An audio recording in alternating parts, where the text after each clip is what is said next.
Hi guys, welcome to Rodha. My name is Ravi Prakash and welcome to a very important video, that is a video on top 20 questions of arithmetic. Okay, these are top 20 questions. These are 20 tough questions, hard questions guys. Okay, so you can write tough questions, you can put in under hard level questions. Each question involves multiple concepts. Okay, it's a 3 hour long video. So once you finish this video, you'll feel confident in arithmetics, and in arithmetic you will face many tough questions in mocks, and this is a very important module also for all the exams like CAT, ZAT, NMET and all. Okay, you'll see most of the questions from arithmetic. Okay, the highest percentage of the question from this module. So this video will really help you gain some confidence before mocks. A very important video before mocks, right? So once you're starting your mocks right now, you must have these concepts. Okay, to learn this, try to learn these concepts and try to replicate these concepts when you get this kind of questions in mocks. And I'm sure every year in mocks they repeat such kind of concepts on such kind of questions, right? So make sure that you solve each and every question very carefully, understand each and every concept. Okay, and try to learn these concepts with full efficiency. Okay, let's start now.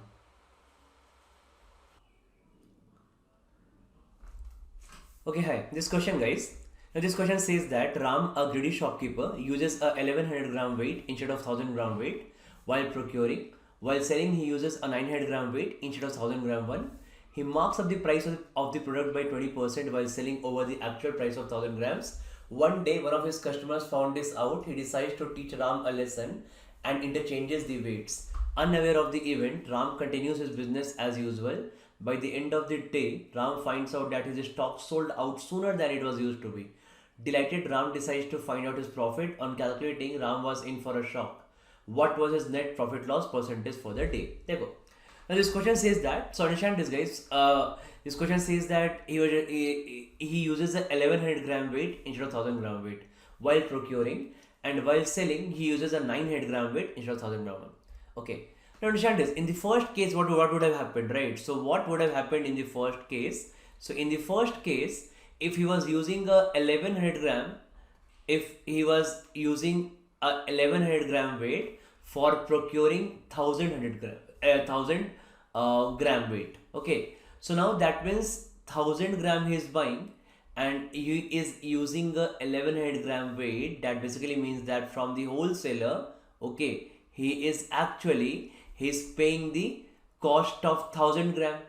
Okay, but he is taking 1100 gram from shopkeeper, right? And to the customer he's selling, how much he's selling? So to the customer he's selling 900 grams actually. Okay, so what was his profit percentage in this case, right? So while purchasing, he had profit when he was purchasing 1100 gram by paying the cost of 1000 gram. That means he has paid the cost of 1000 gram. That means here 100 gram is absolutely free. So 100 gram on 1000 gram. So when he is paying the cost of 1000 gram, he is taking 100 gram for free, right? That means this is profit percentage what? So profit percentage is 1 by 10. So 1 by 10 means 10% is the profit. In the first scenario talking about, right? Let's understand the question first. Then we'll solve it. Okay. In the second scenario, in the first scenario only, in the second part, to the customer he is selling 900 gram. So what happens here actually? When he is selling 900 gram to the customer, so he's actually taking the cost of 100 gram, right? So he's taking the cost of 100 gram from the customer. Okay, sorry, he's taking the cost of 900 gram from the customer. That means his profit is 100 gram. Okay, so he's taking a profit of 100 gram on what? So here on, that becomes here on actually is on 900 gram. Correct. So this is a percentage change we need to understand here, that he is buying 100 gram he is making a profit of 100 gram on selling 900 gram. So this in profit percentage, you can think here that okay, is it profit upon cost price? It is actually, but this is not cost price here. If you mark in quantity, you assume that cost price of 1 gram is equal to 1 rupees. Okay, then cost price of 900 gram is 900 rupees. That means he is giving the goods worth rupees 900 from the customer, but he is actually showing that weight of 1000 gram. That means he is taking 1000 rupees from the customer. Okay, that means what is his profit here, guys? So his profit is 100 rupees on 900. है ना? That is 1 by 9, that is 11.11%. So that's the point. So basically it is always 100 on 900, right? It is always 100 on 9. Okay, so similarly, what we'll do here, guys? So it is always what we do, no? So whenever it's always the profit, whenever we are selling to the customer, so always remember, always put the sold quantity in denominator. Always put the sold quantity in denominator. Okay, so 100 by 900 is equal to 1 by 9, that is 11.11% profit. Now this he would have made, right? This he would have made. Okay, but it's not the actual case. But you got to understand is what is happening here, right? Now, what actually is case one? What should have happened, right? But now, what has actually happened now? So, what has actually happened? This is the case now. Okay, that's more for understanding now. It will solve the question here. Okay, so what has actually happened now? While one of his customers just interchanged the weight actually, right? That means now he was thinking that by using a 1100 gram weight he's buying from the wholesaler, but the exchange of the weight basically means that now to the customer, so exchanging means what was earlier happening to customer, now it will happen to same thing while buying from shopkeeper. That means now the weights are exchanged, so he's actually thinking that he is procuring 100 gram, 1000 gram, he's purchasing 1000 gram with the weight of 1100 gram. Okay, but actually the customer interchanges the weight, right? That means the weight is 900 gram now. Okay, so that means he is paying the cost of 1000 gram to the wholesaler, but by mistake due to that or by because of the customer interchanging the weight, he is only purchasing 900 grams. Okay, and now he's selling how much? So he thinks that to the customer he's selling 900 gram. Okay, he's cheating customer, but because the weights are interchanged, to the customer he is now selling 1100 gram. Okay, so what's the profit percentage here, guys? So now you can directly calculate, no? What's the profit percentage? So again, so he's paying the cost of 1000 gram and he is purchasing 900 gram. That means on 1000 gram he is losing 100 gram, right? That means what is the loss percentage here? So loss percentage is 10%. 100 gram on 1000 gram, that is equal to 10% is the loss percentage. Okay, similarly 1100 gram is the weight. Okay, so 1100 gram is the actual weight, is the weight which is given to the customer. So again, I told you while giving to the customer, because of this logic here, okay, I'll write my profit percentage or loss percentage is always on denominator sold quantity. So he is losing 100 gram. Okay, so he's losing 100 gram on selling 1100 gram to the customer. So what is loss percentage here? So loss percentage is 1 by 11, that is 9.09%. So if I consolidate all the data, so we can just do in one line, guys. Okay, so understand this. Let my initial CP be 1. Okay, now what he has done. So let's look all things together here, guys. So now he marks up the price of the product by 20%. So he marks up the price of the product by 20%. That means what is the multiplying factor? 1 by 5 increase. है ना? 20% increase, that means 1 by 5 increase. That means he should multiply by 6 by 5. The cost will become 6 by 5 times because of 20% increase. Correct. Now after that, while purchasing, he is making a loss of 10%. That is, if making a loss of 10%, so that loss of 10% actually means 1 by 10 decrease. So 1 by 10 decrease means what's the multiplying factor? 9 by 10. We will study 9 this multiplying factor in our percentages videos, hai na? And then again, this 1 by loss here is 1 by 11. So that 1 by 11 decrease. Now another loss is here 1 by 11 decrease. What's the multiplying factor? 10 by 11. So after all these things, what is the new SP, guys? What is the new SP? So SP here is, you just cancel this, 10 and 10 gets cancelled. So the new SP is now 54 by 55. So CP is 1, SP is 54 by 55. So what's the is a loss, right? Because SP is less than 1. It's a loss. What is loss, guys? So loss percentage is loss on loss on CP. Loss is of 1 by, right? What is loss percentage now? 1 to 54 by 55. Okay, you just think like you just think 1 as you just think this 1 as 55 by 55.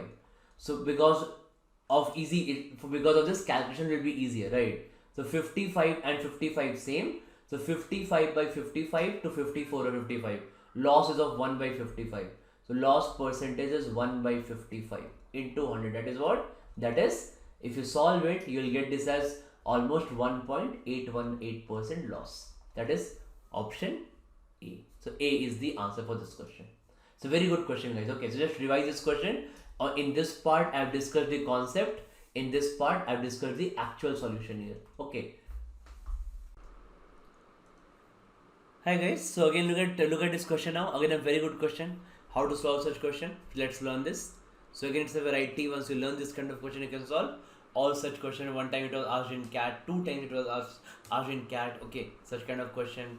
And they keep on asking in the other management intrinsic examinations. You'll see many times in mocks also. Okay, these questions are good questions. There, see, and bit of language plays here, right? So let's learn how to solve this question.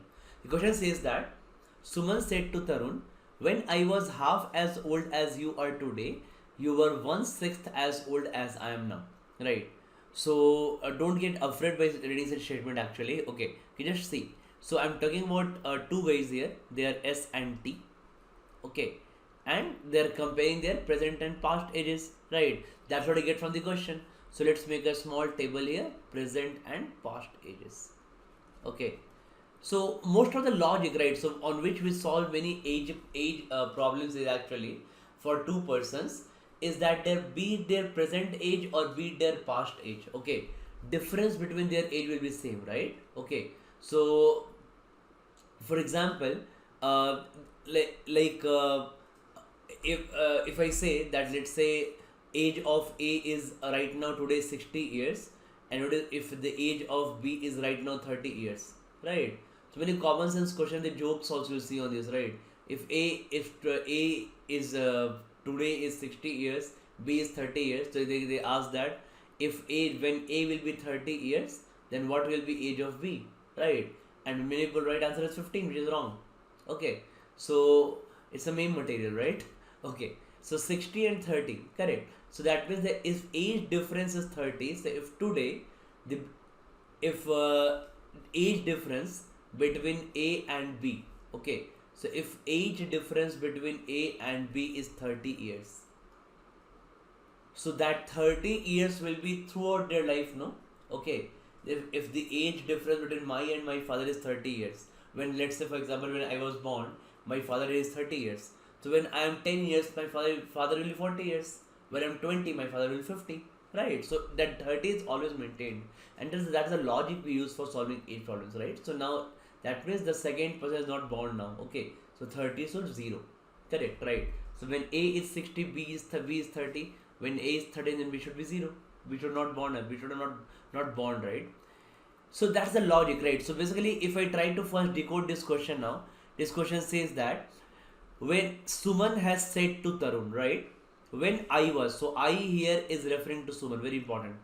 When I was half as old as you are today, okay, that means this first statement, when I was, this first statement is Suman's past, and as you are today, you are, R means R always goes for present tense, right? So you are, that means Suman past is being compared with Tarun's present, right?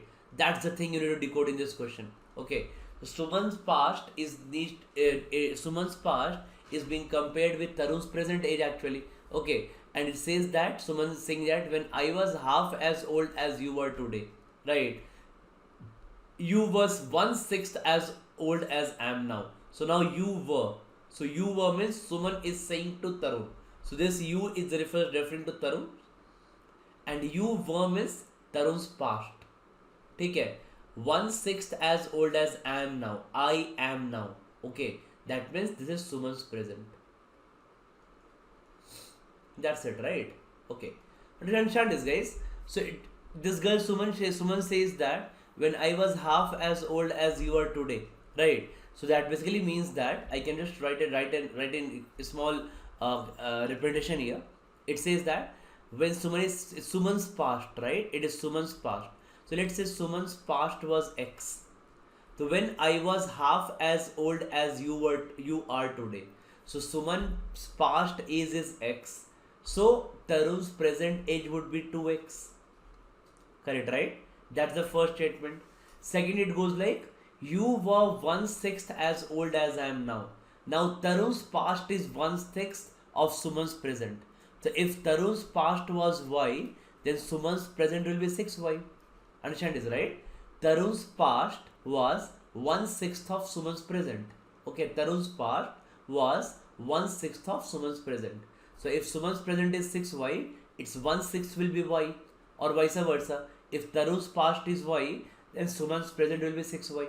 That's the thing, right? So once you write this equation, it becomes very easy now. So always, right, what I told, that whatever is be it present or past, their age difference will always be the same. If this difference is d, this difference also remains to be d. So I can just equate the difference here, right? Okay. Once again, I'll explain you the meaning by putting actual numbers also, right? That is get further clear to all of you. So 6y minus 2x is equal to x minus y. Okay, that difference, right? So now I can get 5y is equal to 3x, correct? So I am right. Oh, sorry, 7y, no? 7y equal to 3x. Okay, that means x by y is equal to 7 by 3, correct? So that basically means that now this question says that if Suman is 8 years older than Tarun, so in actually this difference is actually 8, right? That means the difference is actually 8. That means what is the difference here, guys? Between x and y, difference is d. So the x is 7 and y is 3 in ratio. Okay, so difference is 4 units. This 4 units is equivalent to 8 years as per the question. Okay, so if 4 is equivalent to 8 years, that means 1 unit value is 2 years, right?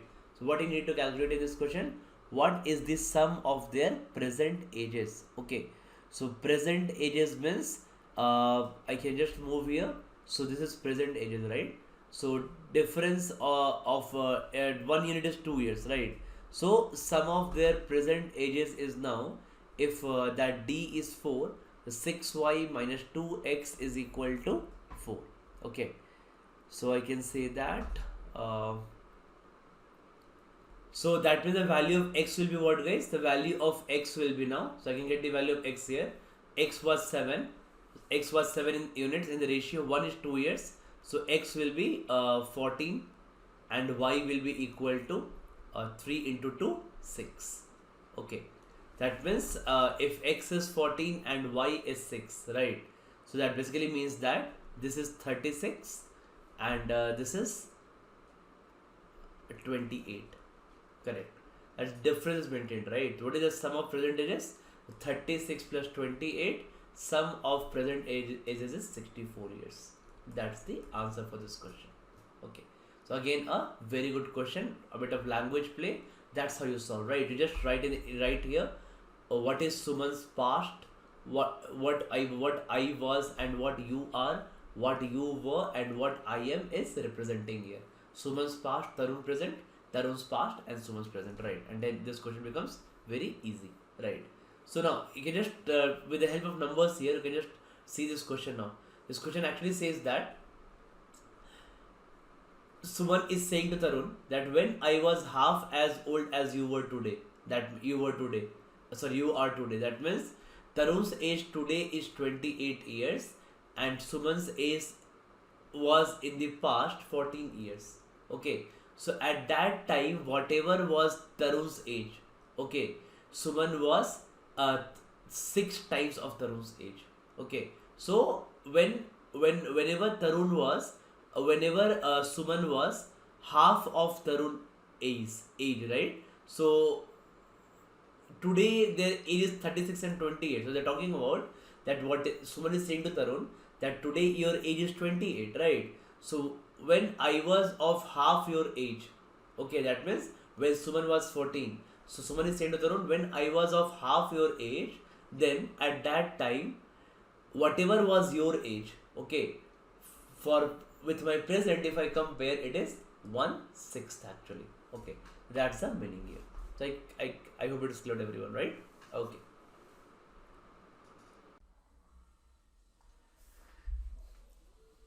Yeah, hi guys. So this question here, another very good question in this arithmetic question series. Okay, third question here. X is equal to 4p plus 5q square plus 6r cube. If p increases by 119.7%, q raised to 4 by 3 increases by 69%, and r square increases by 69%, the percentage increase in x will be. Right, see. So always a doubt in this kind of question is that will my answer be, cannot be determined. Okay, understand this first, right? Which question will have CBD as the answer. Now, see, for example, if we have numbers like this, for example, let's say x is equal to, or equation like this, something like a plus b plus c. है ना? So there are two scenarios here, right? In the first scenario, what I can do, let's say a will increase by 40%, b will also increase by 40%, and c will also increase by 40%. So that means now the new x will become, new value of x will be 1.4a plus 1.4b plus 1.4c. Now, if I take 1.4 common from here, this will be a plus b plus c. So I can say that from x is equal to, so from x is equal to a plus b plus c, this has increased to 1.4 into a plus b plus c. That means we have got a 40% increase here. We have got a 40% increase here. Fine. Now once you got a 40% increase here in the value of x, so what I can actually understand is, if x has got a 40% increase, correct, 40% increase, then in that case all should have same increase actually. But if the case was like this, for example, if we had x is equal to a plus b plus c. Now if a will increase by 20%, b will increase by 30%, and c will increase by 40%. For example, all are increasing by different values. So now the new value of x will be 1.2a plus 1.2b, okay, plus 1.3b plus 1.4c. So now now the answer is cannot be determined. So I cannot say that x has increased by what value without knowing the value of ABC here. Okay. So in this case, answer is CBD. So I must know the value of ABC. If I don't know the value of ABC, I cannot get the answer right. So now if I understand these cases, so now we can proceed to this question here, guys. Dekho. So this question says that x is equal to 4p plus 5q square plus 6r cube. So basically, now we already know that p will increase by 119.7%. Now, so x is equal to 4p plus 5q square and plus 6r cubes. Again, because coefficients are constant, so it won't be affecting my equation. Even if the new x, if I increase the value of p by some 20%, so in the new equation I can write some 4 into 1.2p. Correct. So this 4 and 4 will not impact me. Right. So whatever is the percent increase in the new equation, also this coefficient will not change. Right. That means the coefficient shouldn't bother me actually. Right.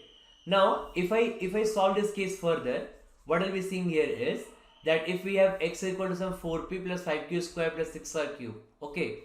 Now p will actually increase by 119.7%. That means the first term actually will increase by 119.7%. That's fine. Okay. But I need to observe for q square and r cube. What will happen to q square and r cube, right? So we have studied this in percentage chapter, these concepts, right? So it's a good application of this question actually. If you see here, so now we have got q square and we have got r cube. Okay, so if I observe here that q raised to 4 by 3 increases by 69%.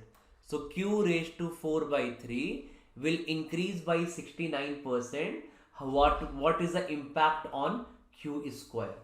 So if q raised to 4 by 3 increase by 69%, what's the impact on q square? That's my question is, right? Okay. So if I understand this, देखो, q raised to 4 by 3 has become the, basically first I'll try and understand is how to reach q raised to q square from q raised to 4 by 3. So just try to manipulate this. some q raised to 4 by 3 is here and I want to reach to q square. How should I reach? So I can actually do what? देखो, q raised to 4 by 3 है. So q raised to 4 by 3 I can actually multiply by into 3 by 2. है ना? If I actually multiply by 3 by 2, then this 2 and 2 will cancel, 2 and 4 will cancel 2 times, 3 and 3 will cancel. This becomes 2 square, q square, correct? So now, so once I've got all this concept, so let's finish this question now, okay? Chalo. So look at the solution of this question. Okay, all these are concepts required for this question now. Now this question and this solution, देखो. Now, so I know that q raised to 4 by 3. Now q square is equal to q raised to 4 by 3 into 3 by 2. Now q raised to 4 by 3 increases by 69%. So can I say that it has become 1.69 times of 3 by, and the power is 3 by 2? Correct. So q raised to 4 by 3 increases by 69%. Any number if increased by 69%, it will become 1.69 times. है ना? 100% plus 69 increase is 169%. That is 1.69. Okay. Now 1.69 to the power 3 by 2. Correct. If it is 1.69 to the power 3 by 2, so what I can actually observe here is, okay, what we can actually observe here is 1.69 to the power 3 by 2. Yes. So I know that it is 13 square, no? 13 square is 169. Correct. That means 1.3 square will be 1.69. Okay. Now I can just break this, guys. 1.69. So actually I can just break this like 1.69 power 1 into 1.69 power half. I can do that. So because a raised to 3 by 2 will be equal to what? A into a raised to half. Because we know that when base is same, power gets added. 1 plus half is 3 by 2. I know this. So 1.69 power 1, 1.69 power half. Correct. Now, what is 1.69 power half? So I know that 1.3 square is 1.69. So 1.69 into power half means what? Square root. So since it is 1.3 square, it becomes what? 1.69 into 1.3. So it is actually 1.69 into 1.3, right? Now I can actually write this as what?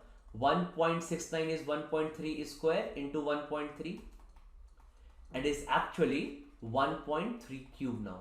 What is 1.3 cube? It is 13 cube is 2197. So 13 cube is 2197. So 1.3 cube is 2.197. Understand this, guys? So now q square has become 2.197 times. Since q raised to 4 by 3 becomes 1.69 times, 1.69 times due to 69% increase, q square has become 2.197 times. Now again, what you do here? For example, इसको छोटा करके सोचो. मान लो if q square has become 1.5 times, so what you do? What you do here?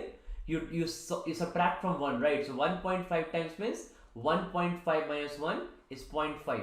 So q square has increased by 0.5. So 0.5 increase means what? 50% increase? We do this, right? If any number has got 50% increase, we say 1.5 times. It has become 1.5 times. If 10 increase by 50%, then it becomes 15. It has become 1.5 times. Correct. So now, so again, what I can say here is, for example, now, so if q square has become 2.197 times, so what's the increase? The increase will be 2.197 minus 1, that is 1.197. 1.197 in decimal, right? In percentage, how much? Multiply by 100. That becomes what? 119.7% increase. Okay. Why multiply by 100? Same thing. Because 0.5 times means what? Multiply by 100. That is 50% increase. So decimal to fraction, just multiply by 100. Right. So 0.2 means what? Multiply by 100. 20% increase. Similarly, to 1.197 means what? Multiply by 100. 119.7% increase. Right. So what I got here, guys? I got that q square has also increased by 119.7%. Okay. Now I'll look at the third one, guys. Now r square will increase by 69%. Okay, now from r square we actually will try to connect this to r cube. Okay, so if r square has increased by, if r square has increased by 1 1 1 1 sorry, r square has increased by 69%, I need to look up for r cube here ना, मुझे r cube देखना है, right? Now understand is r square, so r square has increased by 69%, so r square, how to reach how to reach r square to r cube, like we reached here, no? We thought that how to reach q raised to q square to q raised to 4 by 3, that's the way I got, right? Similarly here also I'll see r square to r cube. What is r cube, guys? So r cube will reach from r square, will be r square into something like r, है ना? So that is r square, and square root of r square will be actually r cube. What is r square? Once r square has increased by 69%, what's the value? It becomes 1.669 times. Okay, it becomes 1.69 times. And r square under root. So 1.69 under root will hurt, it will be again 1.3. Right? So 1.69 into 1.3. This is 1.3 square. This is 1.3. This is 1.3 cube. That is again 2.197. That is again, that's by the same logic again, 119.7% increase. That means all the three terms here will increase by 119.7%. If all the three terms will increase by 119.7%, then my overall value of x will also increase by 119.7%. That's the answer for this question C. Okay, we discussed this example at the starting of the video, right? That whenever x is equal to a plus b plus c, if all are increasing by same percentage, then only we can answer. Otherwise, answer will be cannot be determined. So same thing happened here. If p is increasing by 119.7% as given in this question, okay, then q raised to 4 by 3 will again increase by 69%. That basically means that q square will increase by this much, and as r cube by this much. That means all are increasing by same value. So overall x will also increase by 119.7%. It's a fantastic question here, guys. Superb question. Okay. Yeah. Hi guys. So look at this question here. A fantastic question. A beautiful concept is underlying here. Okay. So let's explore that. This question says that few consecutive natural numbers starting from 1 are written on blackboard. However, one of the numbers is written twice. If average of all the written numbers is 25 5 by 17, find the number written twice. Okay. Now understand this, guys. Basically, it says that the natural numbers starting from 1 are written on blackboard, and one of the numbers is written twice. Okay. And average of all the written numbers is 25 5 by 17. Just read this as 25 5 by 17, a mixed fraction here. Okay. Now, okay, just look at this concept here, guys. So basically, the first concept here is, let me discuss all these concepts one by one, lying in such question actually. Okay, so the first concept underlying here is, once you take the average of consecutive natural numbers, right? For example, let's say I take the average of 1 to 40, 1 2 3 written like this till 40. Okay, so what is the average will be? We have discussed in the averages classes, right? Average is first term plus last term by 2. So first term plus last term by 2, that is 21.5. Okay. So the point here is the average will be, though this average, whatever is the average, this number is roughly, I can say that this number is roughly double, not exactly, but yeah, that is roughly double of this number. Because we are ultimately doing half here, that is roughly double of that number, right? Okay, take one more example. Like suppose I take average of 1 to 100. The average of 1 to 100 is what? I think it is first term is 1, last term is 100. 1 plus 100 by 2 is 101.5. 1 to 100 I mean to say like 1, 2, 3, 4 till 100. Okay, consecutive natural numbers till 100. So if you see here, so the average becomes only 50.5. Okay, so average will be what? Average will be 50.5 here. So once the average is 50.5, so that actually means that now it is 100, now it is 50.5. Okay, so you can see it is roughly double, right? So there are 100 natural numbers here, there are 100 natural numbers here, So average is roughly half, right? So roughly double of this. Okay, roughly double. So that's the concept, right? So basically, even if so, just get this concept that even if I remove one number, okay, let's say I remove some number from here, it won't impact my average much, right? If I remove one number, let's say for example, if I remove one number, so if I remove, let's say I remove one number and make sure that's the largest number, let's say that is if I remove 100 here, right? So average of let's say 1 to 99. So if I remove one from 1 to 100, if I remove the maximum number also, so the average of 1 to 99, okay, so average of 1 to 99 will be again 1 plus 99 by 2, that will be around 50 only, right? So still, that is still double, right? Roughly double. So I'm not saying, I'm never saying exactly, right? It's almost roughly double. Okay, roughly double. Okay. Similarly, in this question, if I've written one number twice, okay. Okay, so if I've written some number twice. So let's say for example, if I write a number twice here, okay, the average, if you say here, see here guys, like for example, take average of 1 to 10. So 1 to 10, the average will be 1 plus 10 by 2, that is 11.5. Okay, sorry, 5.5. Average is first term plus last term by 2. We have discussed in the average classes. Okay, just 5.5. Now also average is of 1 to 10 is 5.5. Now can I say that if I write 1 1 and then I take till 10, 1 2 3 4 till 10, and I take one case here when I take 10 10 two times, average of 1 2 3, and let's say I write 10 two times here. Okay, so if I calculate averages in both these cases, right? So if I try to calculate average in both these cases, you'll come to know that the average here will be sum of 1 to 10 is 55. Okay, sum of 1 to 10 is 55. 55 plus 1, 56. And now there are 11 numbers here. So average is 56 by 11 is still 5 point, because something 5 point something, right? Let's suppose 5.09. Okay, still it is double. And then getting it right, all of you. So it doesn't make any impact to my answer, right? It's still double here. It's still double. Okay. Now, average of 1 to 10, like here. Okay. Now, if it is 1 to 10, now again, the 1 to 10 sum is 55 and plus 10 65. Okay. Now, 65 by 11, again, now there are 11 numbers, right? Okay. It's around roughly 6. Getting it? So now there are total 11 numbers here. Okay, 11 numbers here, and it's still roughly double. Okay, so this will not change, right? This will never impact my answer actually. Okay, so I can treat like average even if I've written 2 times, I've removed one number in the questions like this. Still I can say that it is always average is roughly around half any time. Okay, of the total numbers, right? So now if I use this concept in this question here, so I'll say that, see what my thought process will be. So my thought process behind such question is actually, I'll think that the middle number is around 25. Okay, I'll think that middle number is around 25.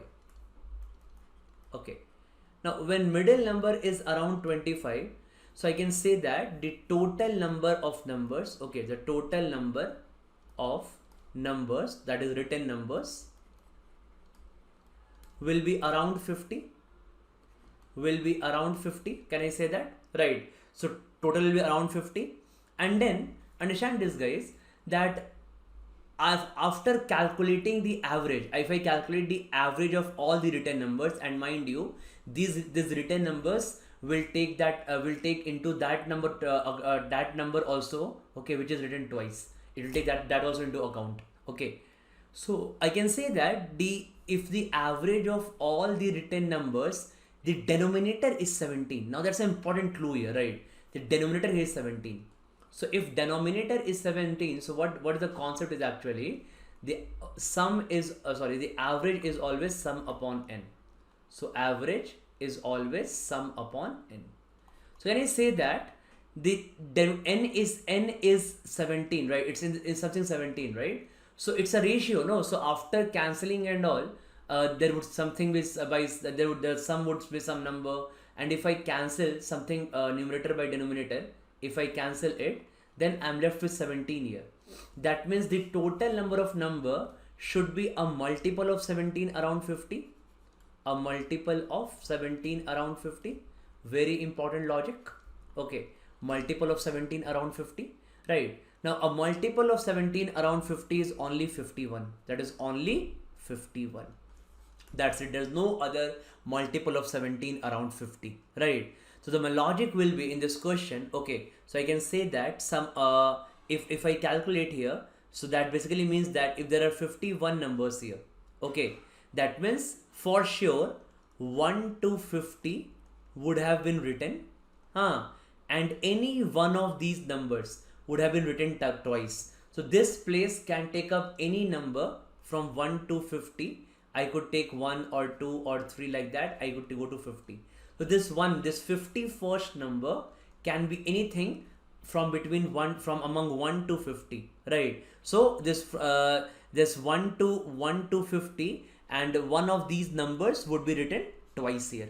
Okay, so I can say that sum of 1 to 50, right? So if I calculate sum of 1 to 50, so sum of 1 to 50 is equal to 50 into 51 by 2, that is equal to 1275, because I know that sum of n numbers, I know that sum of first n natural numbers, sum of first n natural numbers, that is 1 plus 2 plus till n is equal to n into n plus 1 by 2.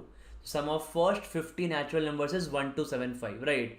And in my case I can get sum of these numbers, right? So sum of written 51 numbers. So what is sum, guys? Sum is always average into n.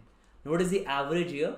So average is equal to 25 5 by 17, that is 25 into 17 is 425 plus 15, 440 by 17. So average is 440, this 25 5 17 is equal to 440 by 17, right? And into 51. If I cancel it, I'll say it is 1320. Okay, so it is 1320. That means the sum of these 51 numbers is 1320, and sum of these 50 numbers is 1275. That means the repeated number will be what? The repeated number will be 1320 minus 1275, that is equal to 45. The 45 is the answer for this fantastic question, and it's a great concept. Okay, it's a great concept. You should know this concept, right? And you should preserve this concept. Okay, one of the favorite mock questions in every year in all the famous mocks, you'll see this kind of question. Okay, so sum of written 51 numbers I just calculated is equal to what? 1320, and sum of the 50 numbers is 1275. That's the logic, right? The logic is basically the average is around, average is roughly half, okay, of the total numbers. That means whatever is the average, the total number of numbers will be roughly double. Okay, if I write one more number, if I remove one or two numbers, right, that will remain near average. It won't make much impact, right? And there's more detail to this video. I'll tell you one in the one more concept here. I'll tell you, okay, in this video only about this thing here. Let me write this here only. Okay, so one more important concept underlying here is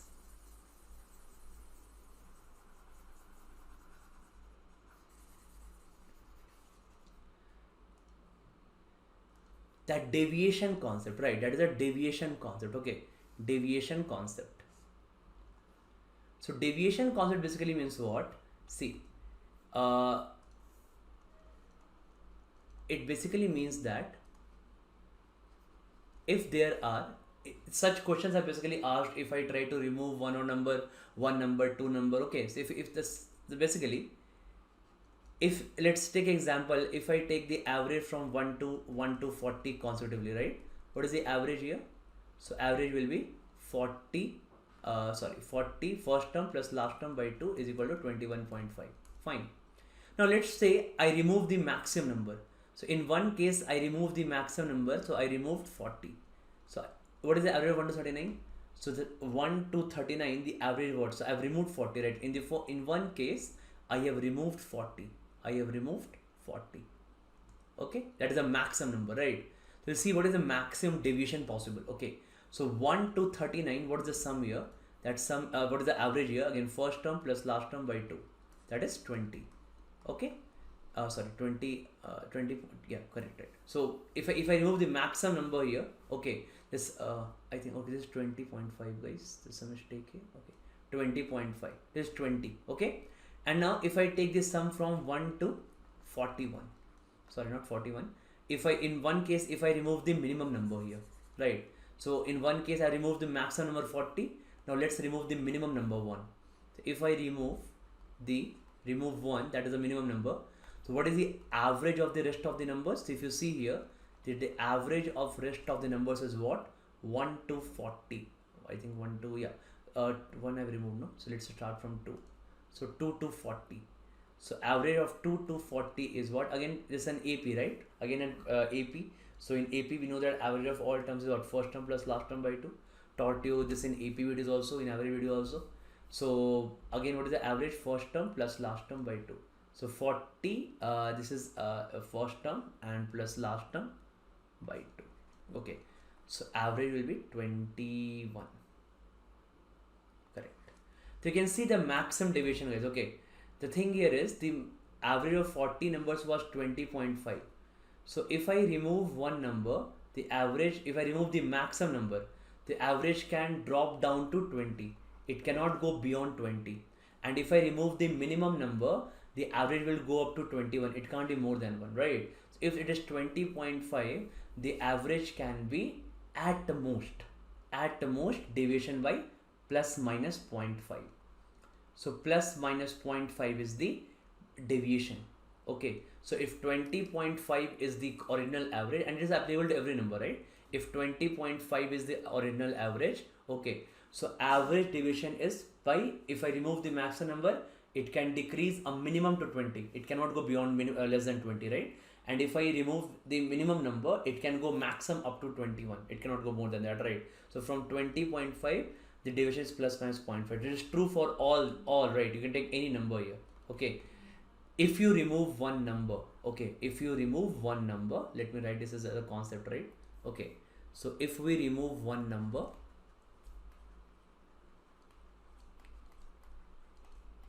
then the deviation is plus minus 0.5. Okay, so again, this next question of averages, again a superb question. Okay, a great concept underlines in the last video. We saw what will happen when we remove one natural number, right? In the last video, we saw what will happen if we remove one natural number. Let's see here what happens if we remove two natural numbers. Okay, a little bit more further advanced level question, right? So now get this point here, guys. Okay, so let me just discuss that concept of the last video, which we ended on one natural number. Okay, just move to two natural numbers, right? So let me take this example here. So let's start off with 1, 2, 3 written till 50. So if I write 1 to 50, take for example, okay. So if I remove any two natural numbers here, so first of all take the average. So it's an AP, right? It's an arithmetic progression. Okay, difference is 1. So in AP the average is always first term plus last term divided by 2. That we have already studied in averages videos, right? Okay. So that is equal to 1 plus 50 by 2 is equal to 25.5. Fine. Now let's remove 2. In the first case here, let's remove two maximum numbers. So to see the range of deviation, let's remove two maximum numbers we remove. Okay. So what will happen here? If I remove anything from 1 to 48, right? 1 to 48. So basically I'm removing 49 and 50, right? So two maximum numbers are 49 and 50. So let's remove two maximum numbers I've removed here, that is 49 and 50. So what will happen now? What is the average of 1 to 48? If you observe it, guys, the average of 1 to 48 will be again one first term plus last term by 2. Okay, that is equal to 24.5. Great. Now what will happen if I remove two minimum numbers? So what will happen if I remove two minimum numbers are removed? So two minimum numbers are removed, that is 1 and 2. What will happen now? Let's check. If we check now, what will happen? So 1, 2, 3. Sorry, 1, 2 I removed, right? Okay, let's start from 3. So 3, 4, 5 until 50, 40, 50. Okay. So here from 1 to 50 I removed two natural numbers, right? Two minimum numbers, okay? That is 1 and 2. So what is the average, right? The average is again 3 plus 50 by 2. That is 26.5. Can you see that? From the main average, the deviation is -1, and from the main average, deviation is +1, right? So I can write this as a concept here, a very important concept, okay? As we written in the last video for one natural number, once you remove one natural number, now the same thing for two natural numbers, okay? When two natural numbers are removed, when two consecutive natural numbers are removed, when two consecutive natural numbers are removed, okay? So in that case, the average, okay, so the average fluctuation will be, I can just write here, the average deviation will be equal to ±1, okay? So here it was, in the last video we saw it is ±0.5, here it is ±1, okay? So it is ±1, okay? So now we can actually solve this question. So two consecutive natural numbers, average division is ±1. Okay, so now let's look at this question now. Okay, so if you look at this question now, so this question is actually, now it becomes a much easier question after knowing this concept. Otherwise there will be many cases, right, if you don't know this concept here. Fine. Okay, now let's look at this here. So in this question it actually says that two consecutive natural numbers are removed from the list of first n natural numbers, and the average of remaining numbers is 64 by 3. So I can say that the average of remaining numbers is how much here? That is 64 by 3, and 64 by 3 will be 21.33. Correct, it is 21.33. Now if it is 21.33, so my point here will be to understand this, that again, if I remove one or two natural numbers in this in the same thing, right, what will happen? My average will be, my total number of numbers will be around double. Okay, for example, again, we saw in the last question also. Okay, if we have something like 1 to 40, so if we have something like 1 to 40, the average will be what? First term plus last term by 2, that is 40 plus 1 by 2, 40, 20.5. Okay, if I remove also two numbers, so this right now the average is roughly double, right? So average is roughly half of the total number of numbers. So I can say that this 20.5, this is roughly double. This is roughly double, not exactly, right, but roughly double. Okay. Similarly, if I remove two numbers, even those two numbers are maximum, right? So you can see this funda here also. If I've removed two numbers, the total number of numbers is still roughly double. 24.5 roughly double is 48 only. It is roughly double. Okay, and even if I remove two minimum numbers, still there are 48. This is 26.5. Again, I can say roughly double only, right? It's not triple, right? It's not triple, not one time. It's roughly double. Okay, so this is all roughly double only, right? It is all roughly double. Okay, so if I remove one or two numbers, if I don't remove if I don't remove any, the total number of average is always around roughly double. Why? Because I divide by 2, and this 1 will not make any impact, right? So roughly double. Okay, so same thing I can understand. So same thing funda I can apply here, that for 21.33 is the average of remaining numbers, right? So again, I need to catch it by 3, as in the last question we had done. We caught by denominator. In the last question, the denominator was 17, right? And we caught that. Okay, that means it should be a multiple of 17. So for here also, I should think that average is always calculated by sum upon n. And when I do sum upon n, that sum, this n is here m3.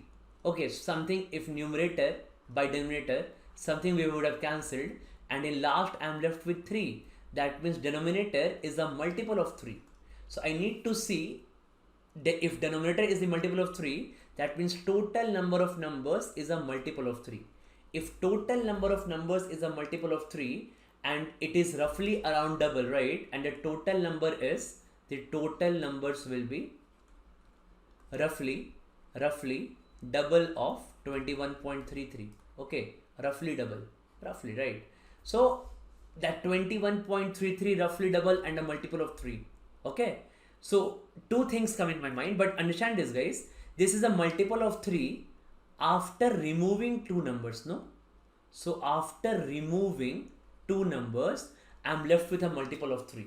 Correct, right? So after removing two numbers, I'm left with a multiple of 3.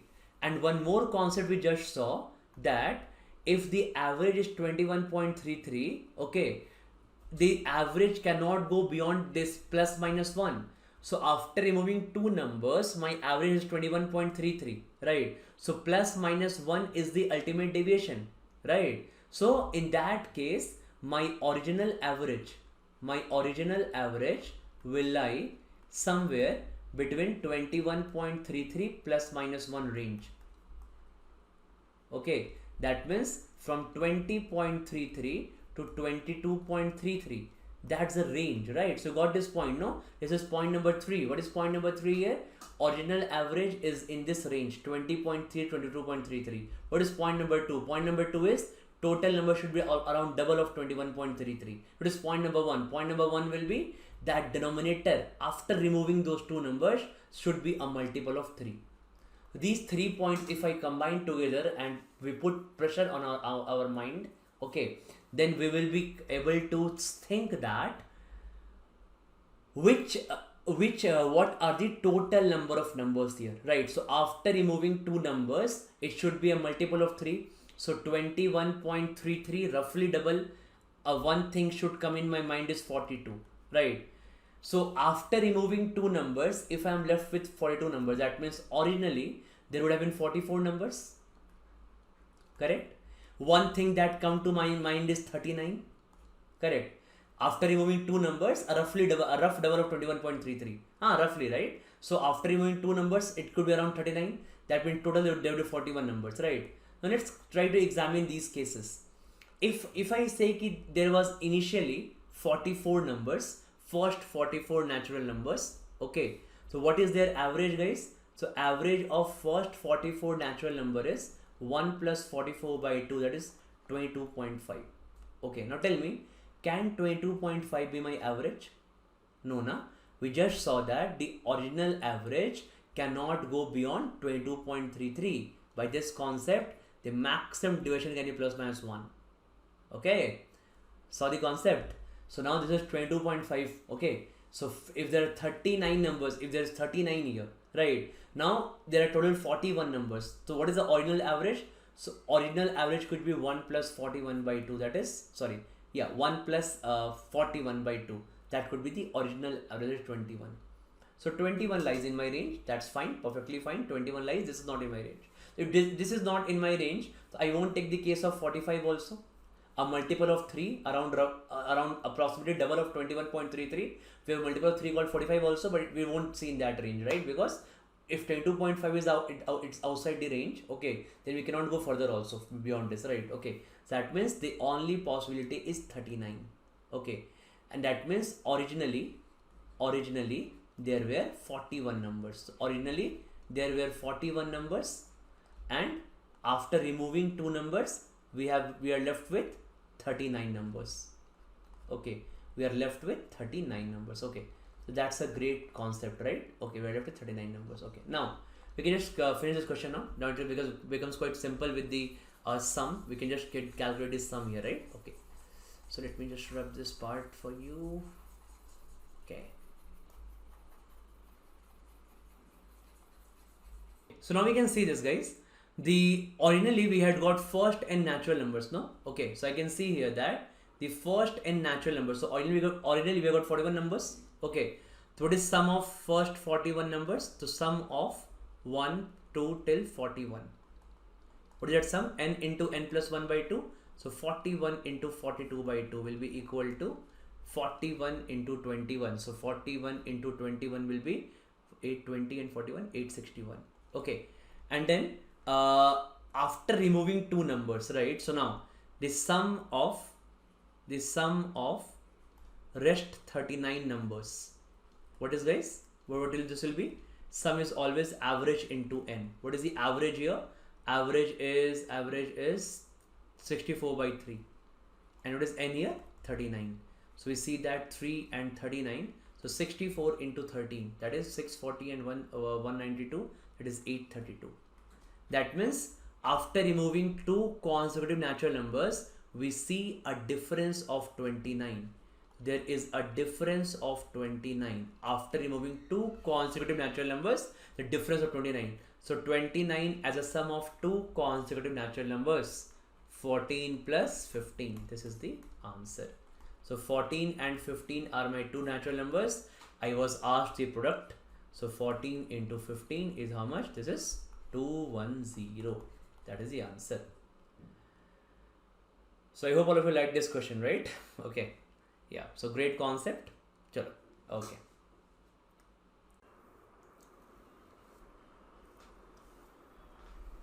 Hi guys. So look at this question here. This question says that there are 4 sections A, B, C and D in a school.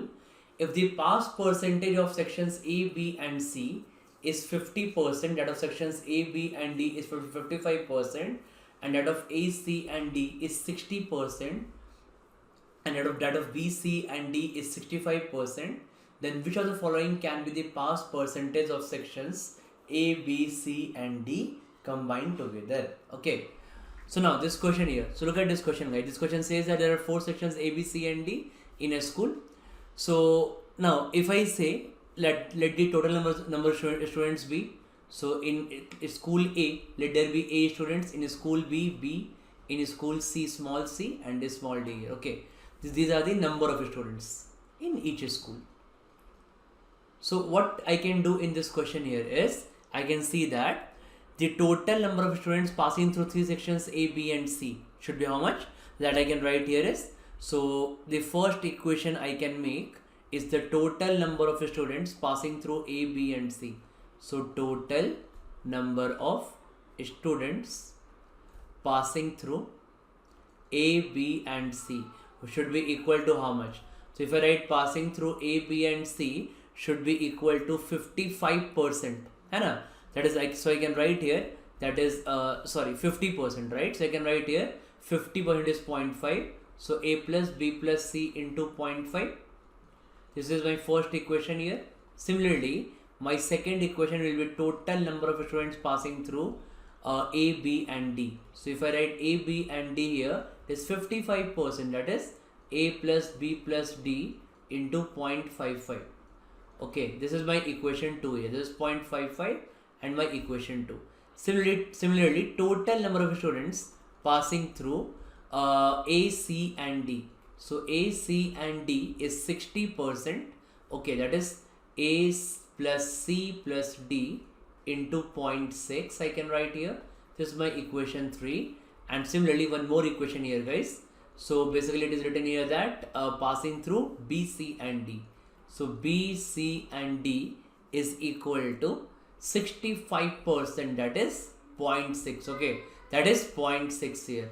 So B plus C plus D into 65 is 0.65. 0.65 here, that is equation number 4 here.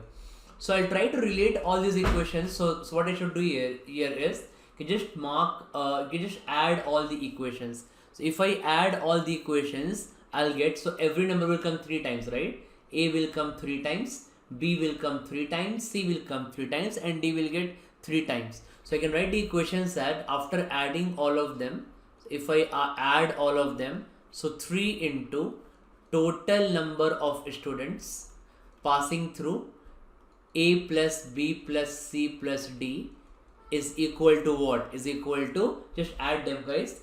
I'll get here, this is 0.5. So this should be, if I add A here, so A is 0.5, 0.55, 0.6. So A is 1.65A. Okay. Similarly, if I add B here, so B will be 0.5, 0.55, and so basically what I'll do, yes, so B will be, what I'll try to do, guys, I'll try to take 1.65 common because all 0.55 is greater than 0.5, 0.6 is greater than 0.55, and 0.65 is greater than 0.5, obviously 0.6, right? That means what I can do, I can just take this 1.65 in every number, right? So 1.65a plus 1.65b plus 1.65C and plus 1.65D. If I observe what is left here, guys, so if I observe what is left here, so now for B, like for example B, we have 0.5 plus 0.55 is 1.05 and then plus 1.65 is 1.7B. So B will come as 1.7B after adding. I written 1.65B here, so that means I'll put 0.5B in extra, 0.05B in extra, correct? So I'll put 0.05B in extra here. Okay, let me write this here, guys. So I'll write 0.05B in extra. Plus similarly for C, if I see for C, guys, so C will be like 0.6 plus 0.65, C is 1.25 and plus C here is 0.5, that is 1.75. So C is coming as 1.75C. I've taken 1.65C already, so I'll put 0.1C outside. Okay, and this is, I'll take a single term. Okay. Similarly for D, guys, so if I observe for D also, so D will be D is 0.55, 0.6 and 0.65. So if I add D is 1.8D, that means D I am left with 1.15D, and that's a good approach, right? So now if I observe this, so what I am left here is 1.65 A plus B plus C plus D. Okay. And plus I am left with 0.05B plus 0.1C plus 0.15D. Now, so the use of this is now basically, now what I want here, I want total number of students. So what is the total number of students, guys? If you observe now, so just let me rub this part here. Let me write on a single screen, right? So I think you have all have got this part now. So this part has got no use, okay? So let me rub all this. And if you see here, so now if I use that percentage formula, because what I need in this case is the total number of students passing from sections A, B, C and D. So we have got the, if I want to calculate total number of students passing through sections A, B, C and D. Okay, so look at this is my next equation here. Observe this, guys. So now if I look at this part now, so I can write here total number of students. So I should divide by 3 because it is 3 into, right? It is 3 into something. So I can write total number of students passing from sections A, B, C and D will be equal to what? Will be equal to all this divided by 3. If you divide this by 3, you will get 1.65 into A plus B plus C plus D plus 0.05B plus 0.1C plus 0.15D. Correct. So now you divide this by 3 here. So that means this you can cancel here. This will get cancelled by 3. It's a plus sign here. So what I can write here is this will get cancelled to, I think, 0.55. Yes. Okay. So now my equation will be 0.55 A plus B plus C plus D plus 0.05B plus 0.1C plus 0.15D divided by 3. Correct. So once you get this here, so you can easily you can see this now, that now if I want to calculate total number of students, now if I want to calculate total pass percentage, that's what you want, right? Total pass percentage. So pass percentage will be equal to what? So pass percentage will be equal to 55, because I'll obviously, right, don't know what I'll do actually, I'll all divide by 100, all multiply by 100, right? Because the pass percentage will be total, this is total number of students, okay, now divided by obviously that A plus B plus C plus D, that is the number of students here. Okay, so let me just write here, this is the number of students. Okay, number of students. Yes. So now I can just, what I can write here is I want this pass percentage. So for getting pass percentage here, this equation says that about total number of students passing from sections A, B, C and D. Okay, so now total pass percentage will be this whole, right? This whole, let me call this whole value, let me call this whole value as R. Okay, so I can write here R by total, that is A plus B plus C plus D into 100. right? Now, if I want to calculate here, you'll observe here that because this is the total number of students, right? So if I multiply this equation by 100, what I'll be getting? I'll be getting now a plus b plus c plus d, and this will get cancelled here, right? So now I can get here 55 plus, if I all multiply this by 100, so 0.05b will become 5b, this will become a 10c, this will become a 15d. Now divided by what? Thrice of a plus b plus c plus d. This one will come here, right? Thrice of a plus b plus c plus d. So what I can observe here is that a minimum value is 55. Okay, so it is always 55 plus something. So the minimum value is 55. So if minimum value is 55, so if I look at its options, only option A satisfies, right? Only one option is more than 55.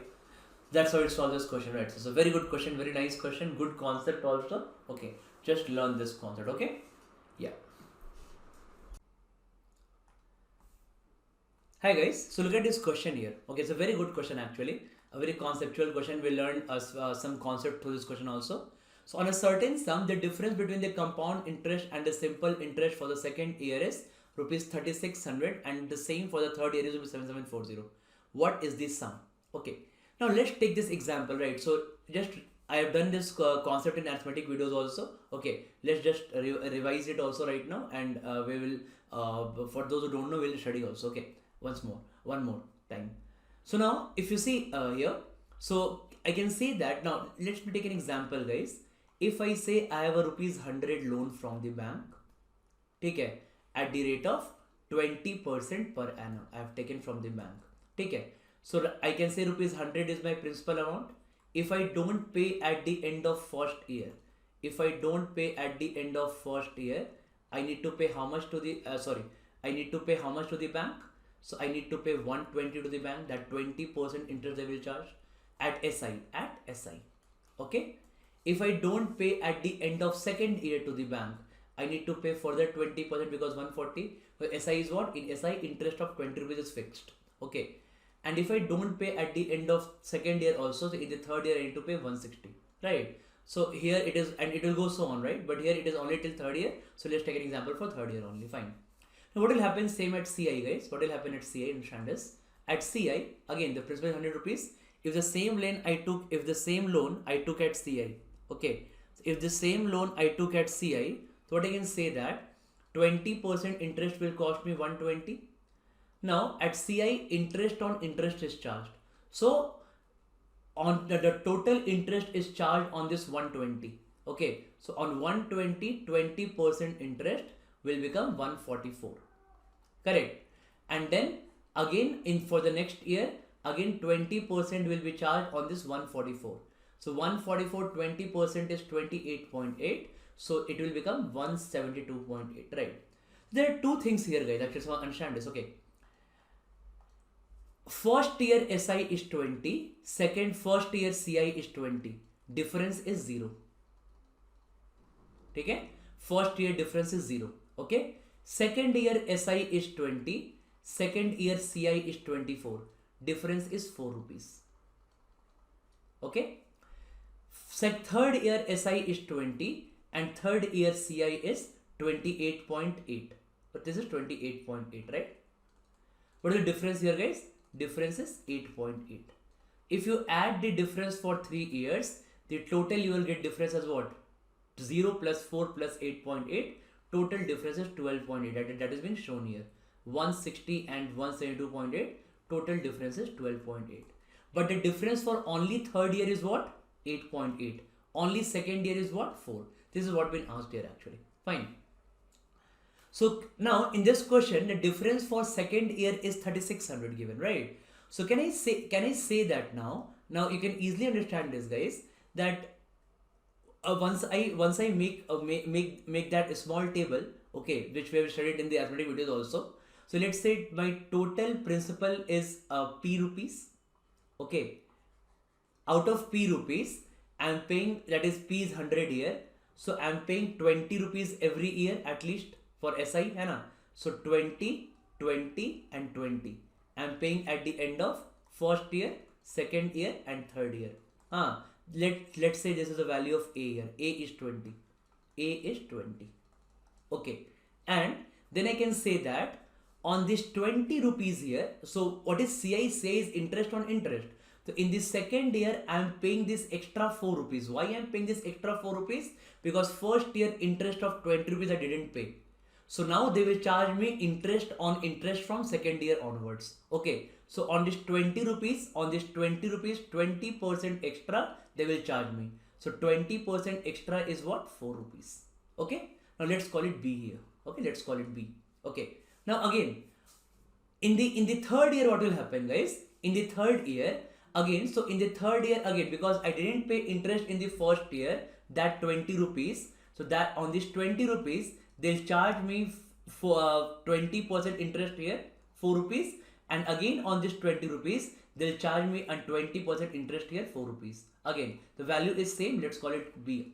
4 and 4 is same, right? That is B.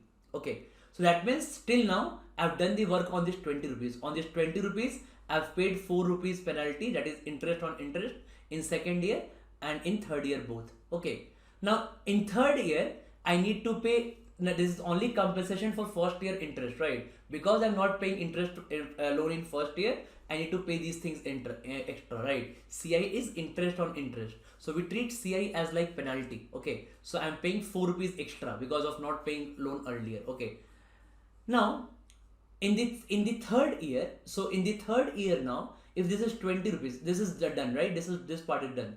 So in the second year again, I didn't pay this 20 rupees. So in the third year again, I need to pay a penalty of 4 rupees. That is again, let's call it B. Okay, so for second year 20 rupees, again that penalty means interest on interest. Okay, that means again on 4 rupees I need to pay interest on interest in the third year. And again in second year, this extra 4 rupees I didn't pay because the total interest was 24. This is 24 here, right? This is 24. This is 24. Okay, so total interest is 24. So on 20 rupees 20% is 4, and on 4 rupees 20% is 0.8. So let's call it C. Okay, so you can observe here, guys. Okay, that's a breakup. That's a breakup, right? So in the third year, difference is 12.8. Okay, in the second year, this is because 20 is same, right? You can see that difference is just 4 here. Okay, this is that 4. This is that 12.8. Okay, and this is nothing here. So this is 0. This is that 0 here. Okay. So once you understand this, right, so it becomes very simple actually now. So now let me make this for this question now. Okay, so now it solves the purpose for this question as well as for a lot of such questions, right? So very simple here, guys. You can just remember this small thing. Okay, that on P rupees is the main amount. On this I am paying R, that is P rupees is the 100 rupees. On this 20% interest.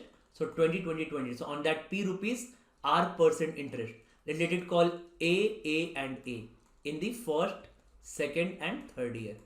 Now on this in the second and on this A rupees, I am paying this A on this 20 rupees. How to get that 4? That is 20% of this 20 rupees. So on this A rupees, again I am paying R percent interest. So R percent interest of this A rupees is B. So this B rupees I am paying in second year also and third year also. Because of that first year interest, I have to compensate in second and third year also, right? And if it goes for fourth year, then I need to pay this in fourth year also. Okay. Now, and then for this A, I have done this B and B. For this again A rupees, again I need to pay extra 20% as CI is interest on interest in third year. So again B rupees for this A. Okay. And for these B rupees, again I need to pay that extra 20% is C. That's the funda here, right? Okay. So now what is B here? So I can say that what is A here, guys? A is 20% of P. 20% means I can say that here in general R percent here. A is R percent of P. And what is C here, guys? And what is B here? B is R percent of A. Okay. And what is C here? C is R percent of B. And that's the rate percent, right? 100, 20% is 20. 20% is 4 and 20% is 0.8.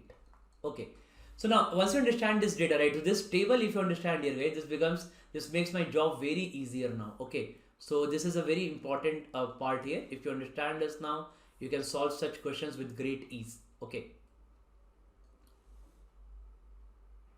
so you can always remember two things. Once you can One, you can solve this question also here, and you can remember also to one thing, right? First, let's solve this question. This question here says that, so now difference between the interest, simple interest. So B is the difference between SI and CI only for second year, like 4. So in the place of 4, it is B here, right? So 4 is the difference between SI and CI after second year. So B is the difference between SI and CI after second year, and that is given as 3600 here. So I can say that B is equal to 3600. That is, B is equal to what? 3600. If B is equal to 3600, so now what I can say, guys, if B is 3600, so all B becomes 3600. I can put here. Okay. Now the total difference for only for third year is 7740. Like the difference only for third year is 8.8, right? That's I'm sorry here, guys. This is 8.8. I'm really sorry. This will be 8.8 here. Okay. This will be 8.8.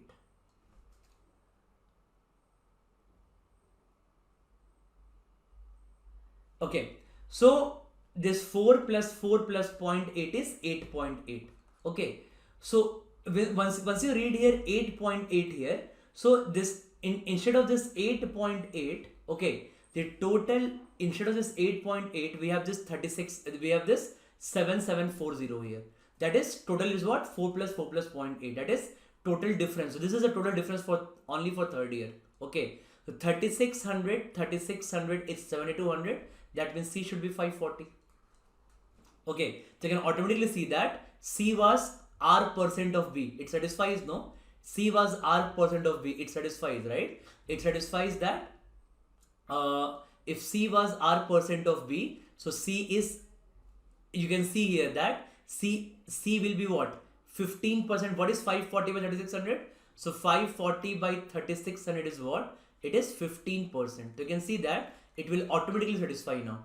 So if that means R I got as 15% here, that means here also if it is 3600, so what is P, what is A, guys, now? So B is R percent of A. So if B is equal to 3600, so 3600 is 15% of A. So I can say that A is equal to what? A is equal to it should be 24,000.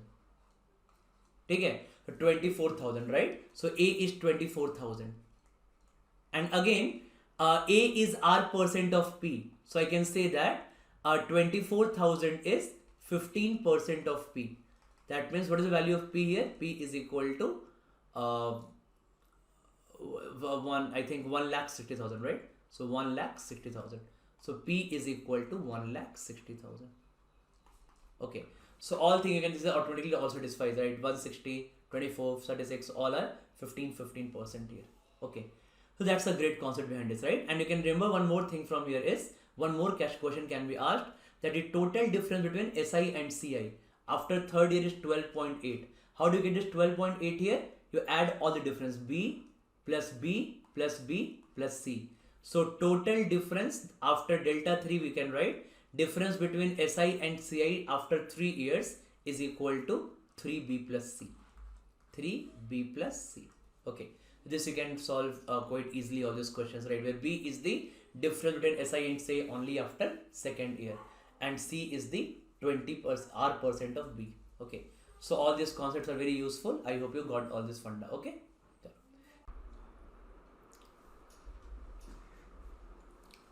Okay, hi guys. So this is the next question here. This question says that consider two planets A and B orbiting around a star in a circular orbit.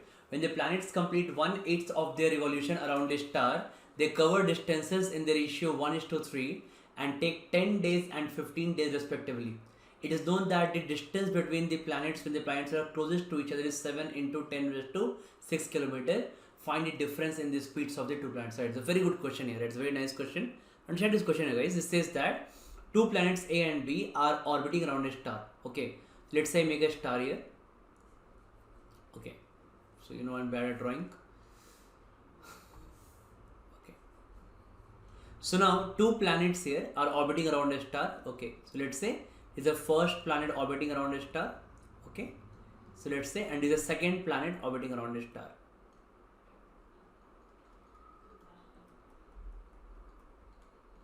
Okay, and they're in circular orbit, right?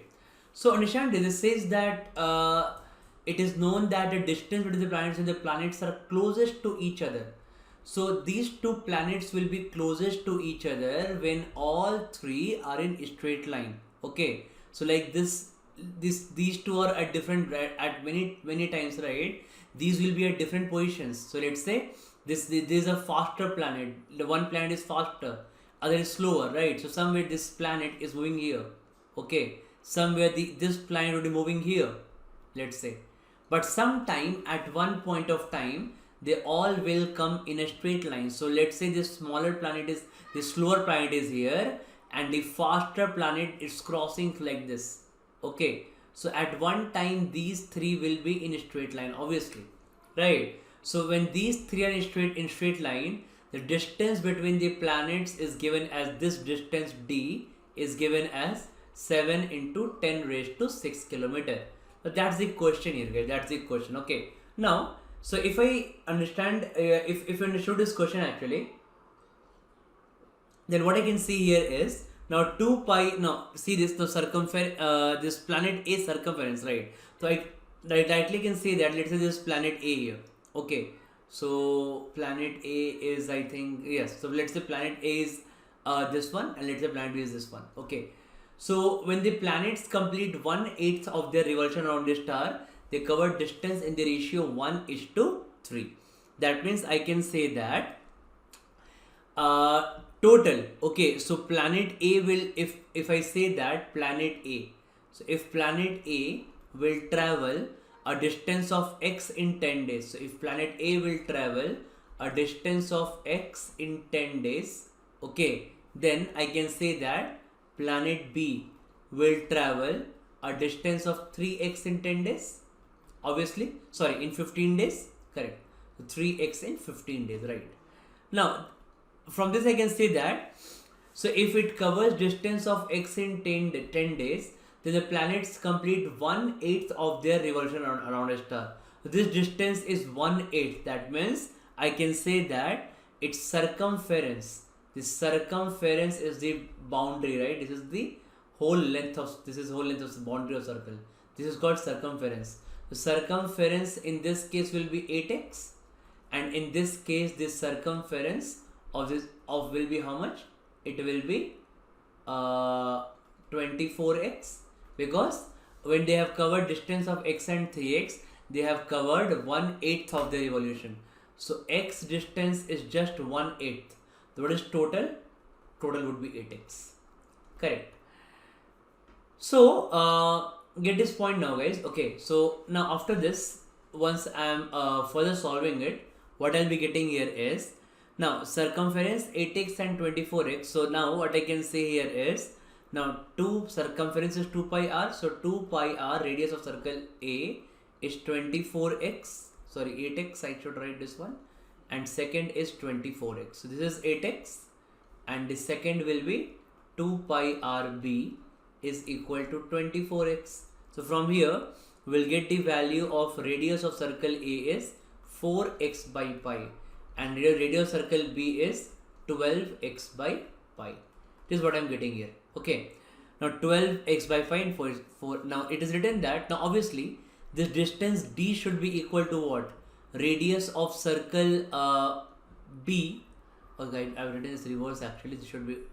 This should be A and this should be B, I think, right?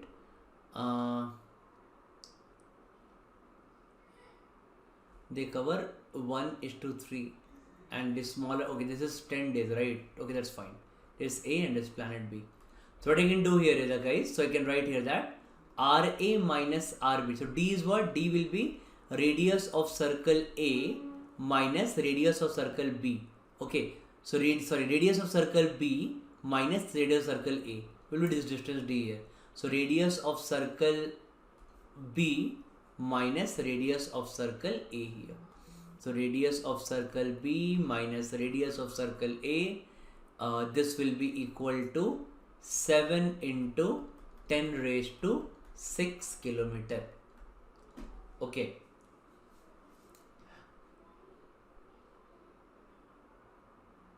Correct. Now, what is radius of circle A, guys? 12x by pi, and this is 4x by pi. This will be equal to 7 into 10 raised to 6. So I can write here that, let's say now 12 minus 4 is 8 here. So I think this will go like x is equal to, this should be 8x by pi. So 7 into 10 raised to 6. Now pi will come here, 22 by 7. Okay. And this 8 will come here like that. This will get cancelled, and this is 2.75. Okay, so I can write here that this is x is equal to 2.75 into 10 raised to 6 kilometer. So what I want here, I want a difference in speeds. Okay, so I can say that their difference in speeds here. So difference in speeds is equal to how much? What is the speed? So speed of the first one, yeah. So speed of the first planet here. This planet covers distance x in 10 days, and this covers 3x in 15 days. The speed of planet B is 3x by 15, and speed of planet A is x by 10. Correct. So now I can just put the value of x here. So 30 minus 15. This will be actually 30 minus 15. 6x minus 3x is 3x by 30, that is x by 10 only. This is x by 10. X is 2.75 into 10 raised to 6 by 10. This is equal to 2.75 into 10 raised to 5. This is the answer. Okay, that's the difference in speed. So option A would do here. Okay, that's a good question here, guys. Very good question. Hi guys, so look at this question here. This question is about compound interest, and we can mix allegation to solve it very efficiently, right? So look at this good concept of compound interest coupled with allegation. Okay, so we have studied quite in detail about allegation, those weighted average, those seesaw method, right? So now let's do this in this compound interest. Okay, see how we'll apply this here. So a person deposited some money in two banks A and B in the ratio 13:10 for 2 years at the rate of 20% and 10% respectively. Okay, fine. So now, and it is compound annually. Okay, so if the total interest is 5100, right? So let me just draw a quick seesaw here. Okay, as I studied, as I told you in the videos also, it is same as allegation. Nothing and not much difference. Okay, so it's a part of allegation, but not that exactly allegation map, right? So we have studied this in detail. Those who are new, they can refer to allegation videos here in the main in the arithmetic section. Okay. So now a person deposited some money in two banks A and B in the ratio 13:10 for 2 years at a rate of 20% and 10%. That means it is compound interest, right? So 20% in 2 years will give a combined interest of 44%. That we all know, Anna. So this gives a combined interest of 44%. I can use successive percentage change also. Okay. Similarly, compound interest at 10% for 2 years will give a combined interest of 21%. Again, we know this, right? Because in compound interest every year, if it is compounded annually, so principal changes every year. So one for the next, this after first year, now 120 is the new principal. Okay, and now 110 is the new principal, right? So now in the next, in second year, the 20% increase is on 120 and 10% increase is on 110 here. Okay, fine. So now this, he deposited some money in two banks A and B in the ratio 13:10 and for 2 years at the rate of 20 and 10. Fine. So what I'll do here, guys. So in one side he's getting a total interest of 44%. So one side of seesaw I'll place 44% here, and on the other side he's getting, on the other amount he's getting 21% interest. So I'll put 21% here. Okay. Now here I don't know what is the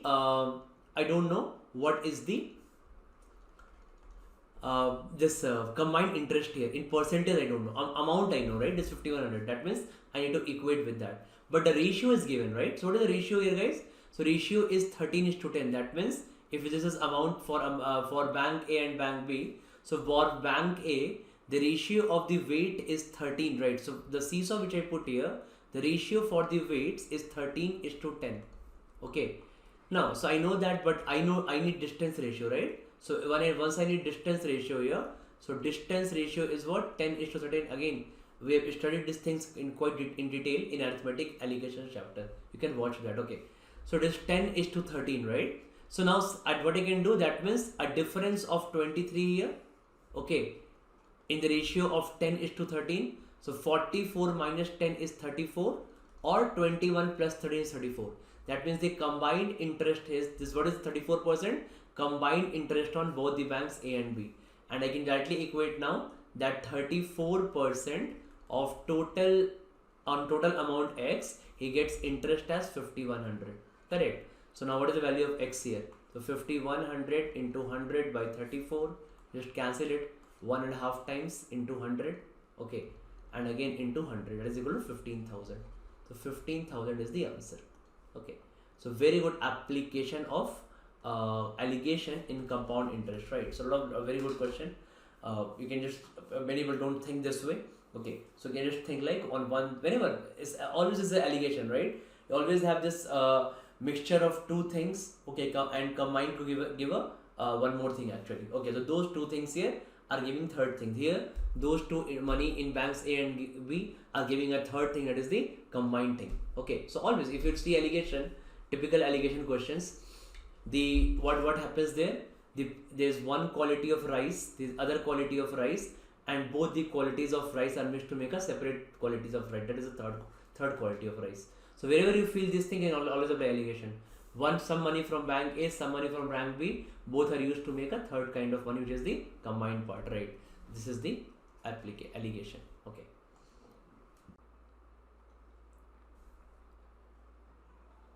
Okay, so this next question, guys, this question you can see that a man can swim at 5 km/h in still water, okay, and he wants to cross a 3 km wide river.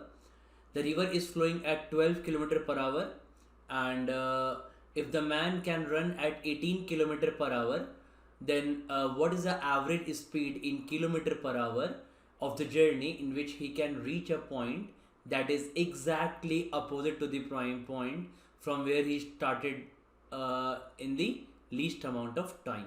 Okay, that's the question here. Okay, again, good question, right? See, understand this, guys. So basically this question also mentioned about that the man can run also, right? So obviously, see, the river is flowing at a good speed here, 12 km/h. Fine. So you got to put this common sense here. Okay, let's say this is a river. Okay, so let me make this kind of okay. Okay, so this red river will not look good. This we're making it a blue river. That red river is horrifying. Okay, look at this blue river. Okay, this is a blue river, guys. So that's fine now. So this is a river which is 3 km wide actually.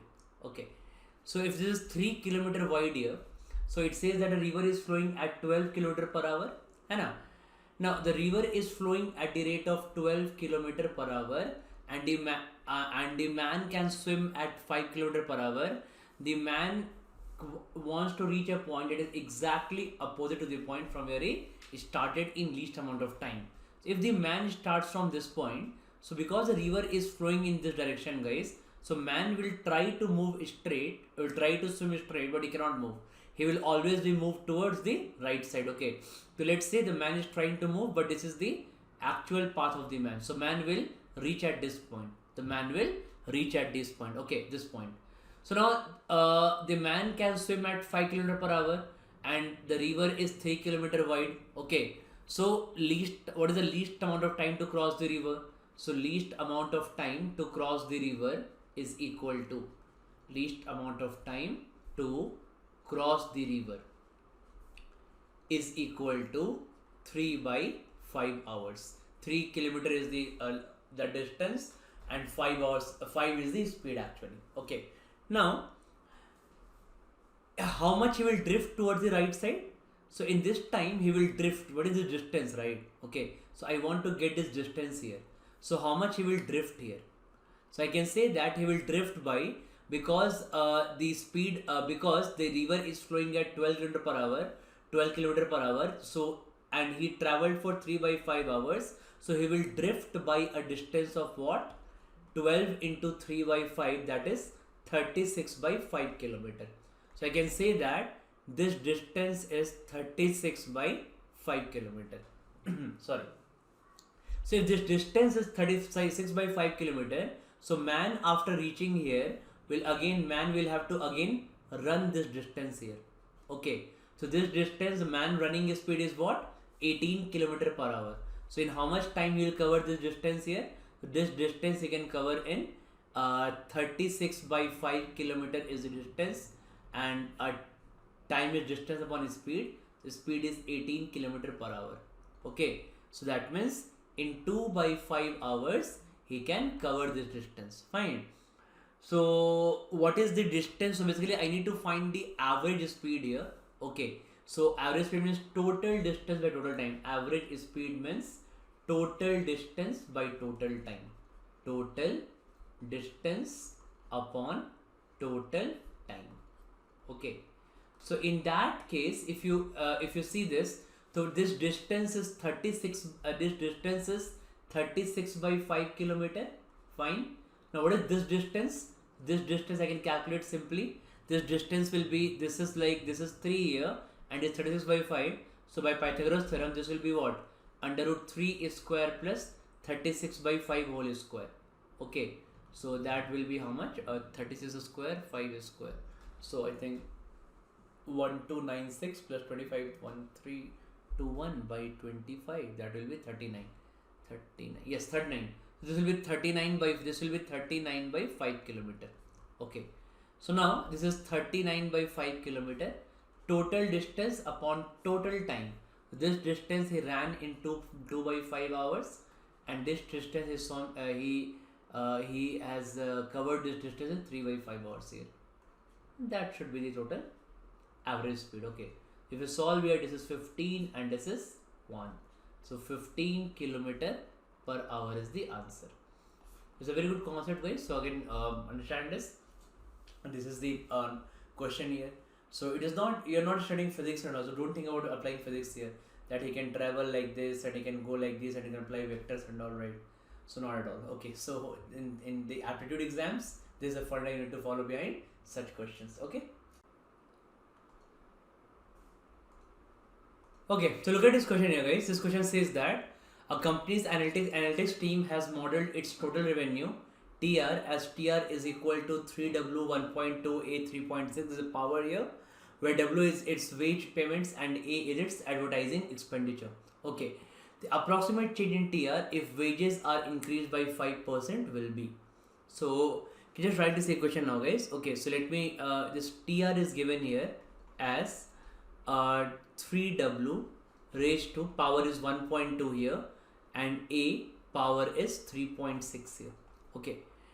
Now, if now approximate change in TR I need to calculate if wages are increased by 0.5%, right? But sorry, 0.05, that is 5%. So understand this, guys. Now basically, if I write a new TR, or let's say write TR dash here. What is TR dash? So wages will increase by 5%. So can I write here 3 into 1.05 W now? Okay. And this power is still 1.2 and A power is still 3.6. Correct. Now always, so in this kind of questions, always have a look on option. And have an eye on options here, right? So very, very important. You see here. So now just always try to relate to old TR actually. So if I find here, I can just see that this is actually 1.05 power 1.2, and if I separate this, so 1.05 power 1.2, if I separate this, what I'm left here inside is 3W, okay, and W power 1.2, that's fine, and into A to the power 3.6. If you observe this was this TR, right? This is what 1.05. Now power 1.2 is actually this is 3W, right? So this is whole should be TR now. This whole TR. So now if you see this, the TR has now become now TR dash has become 1.05 to the power 1.2. So you just need to have this common sense. Don't calculate this, guys. Okay, just know one thing. For any number greater than 1, okay, so for any number for x, if x is greater than 1, and if we're trying to put some powers here, okay, so if x is greater than 1 and we're trying to put any power greater than 1, let's say for example 1.5 is 1.5 square, the value will become 2.25 here. Okay, so that means if value is 1.5 and if I square it, the resulting value will be more than the initial value. That's quite natural, right? But same thing doesn't happen when x is in between 0 and 1.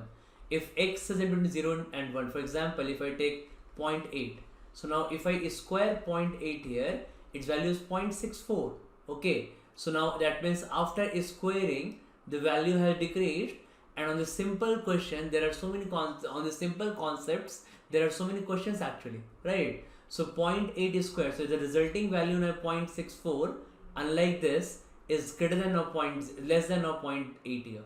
Okay, so understand this, even if this is very close case, but this value is more than 1, this power is more than 1. So obviously 1.05 to the power 1.2 will be greater than 1.05. Okay, so 1.05 to the power 1.2 will always be greater than 1.05. Okay, always be greater than 1.05. Yes, that means increase in TR. So basically TR has now become 1.05. So if it was 1.05, that means I could have said 5% increase. I just told you, right? I have told you in previous videos, if a value becomes 1.5, then you subtract from 1, it is 0.5, and then we multiply by 100 to take the percentage, that is 50% increase. Similarly, 1.05, if I subtract from 1, it is 5, it is 0.5, right? So 0.05. If I multiply by 100 to change to percent, it is 5% increase. Okay, that means 1.05 means 5% increase, right? And if it is 1.05 to the power 1.2, the increase will be greater than 5%. So if increase is greater than 5%, I have only option D here. That's it. There is no other option. Okay, so 6% is the answer. So we don't need to calculate also actually, right? So we don't need to calculate this also. Okay, I hope all of you got this. Okay. Okay, so look at this question here, guys. So this is again continuation of last question 11. So in this, again, a company analytics team has modeled its total revenue TR as T is equal to this much, where W is its wage payments and A is the advertising expenditure. In addition to this said wage increase, if A is decreased by 2%, then net change in TR will be. So if A is decreased by 2%, then net change in TR will be how much? Correct. So now understand this question, guys. So now basically I can again write this equation now. This TR is already given as 3W raised to 1.2 and A raised to 3.6 here. Now if I write a new value TR dash, which is after decreasing the A by 2%, so I can write this value as actually yes, so A is decreased by 2% and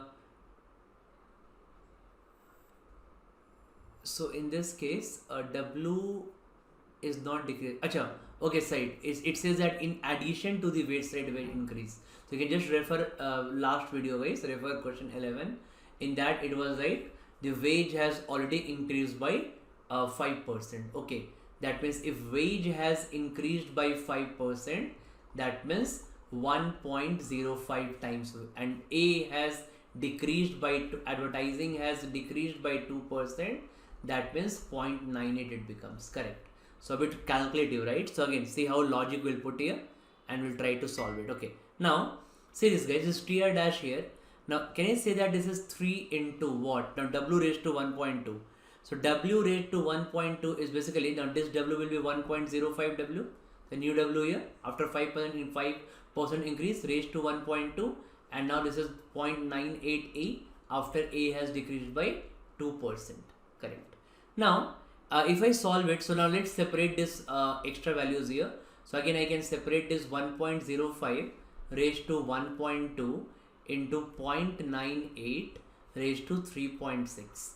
Okay, and this I am left with what? So I am left with W raised to 3W raised to 1.2 into A raised to 3.6, which is TR. So I can write here 1.05 raised to 1.2 and 0.98 raised to 3.6, okay, into TR. Now basically I need to find what is this value here, okay. Now so understand this is basically 1.05 raised to 1.2, okay. So the value will be roughly a bit more than 5%. So this actually means that it is actually increased by 5% and a little bit more than 5%, right? Okay, little bit more than 5%. I can say that, okay. So it is little bit more than 5% this value, okay. Now this is basically again cube here, right? So now this 0.98 it raised to 3.6, correct. So again 0.98 raised to 3.6 is will obviously that will decrease the value of it, okay. So 0.98 raised to 3.6. Now 0.98 actually is raised to 3.6. If you observe little bit, so this will be again after a 5% increase. This is like I'm doing it this 0.98 as actually I'm decreasing the value continuously by 2%, right? So if it was, for example, if it was 0.98 cube, understand this guys? For example, if it was 0.98 cube, so what do you mean by 0.98 cube? That is 0.98 into 0.98 into 0.98, है Now this is actually this is 0.98 3 times actually, and this is said by 2% decrease, 2% decrease and 2% decrease. Getting it right? So basically 0.98 raised to 3.6. Let's treat like this for time being. I can treat like this point, and this is 0.98 raised to 0.6. Again separate. I can separate these two like this. So let's try to find out 2% decrease 3 times. Okay. So now again simply apply successive change here. 2a plus b plus ab by 100, that is almost 4.04, and then again 4.04% is with this 2% one more successive change. So I can write here 4.04% and 2% again successive change. So 4.04 plus 2 plus 4.04 into 2 by 100. I hope you remember the formula of successive change.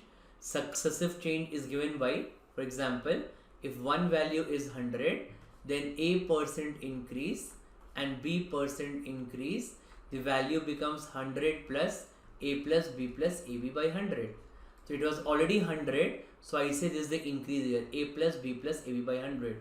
A is 4.04 for example here, a is 4.04, b is 2, 4.04 into 2 upon 100, okay.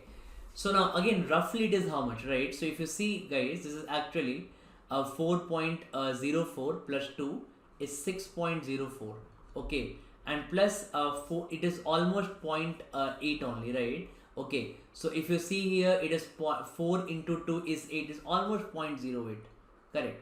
So roughly I can take it as 6.1% decrease, okay. So it is slightly more than 105. So this 5%, even if I treat this as 5% guys, so from 100 first increase by 5%, that becomes 105, and then decrease by roughly 6.1%, okay. So 1% is 1.05, so 6% is roughly a 6.3.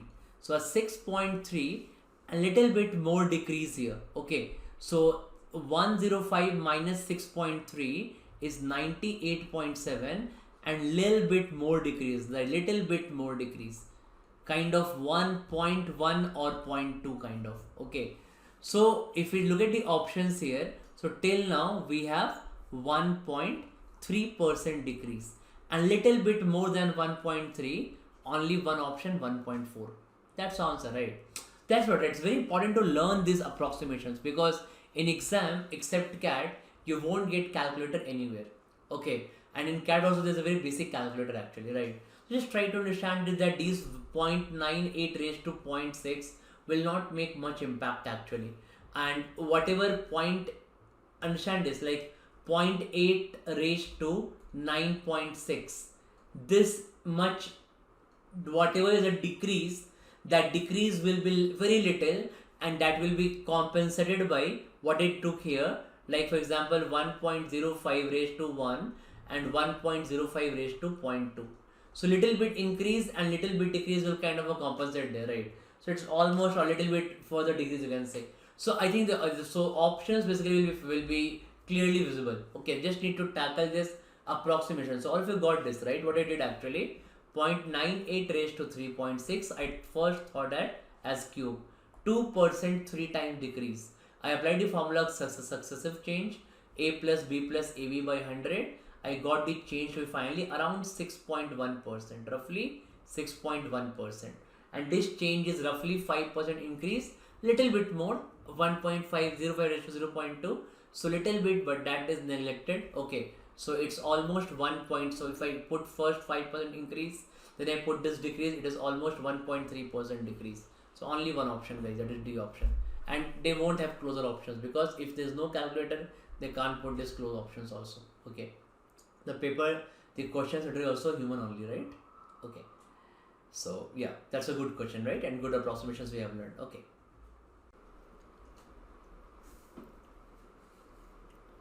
Hi guys, so look at this problem here. So it's a good problem. It involves some concepts actually. So learning those concepts is important rather than just solving this problem actually. Okay, so let's see this here.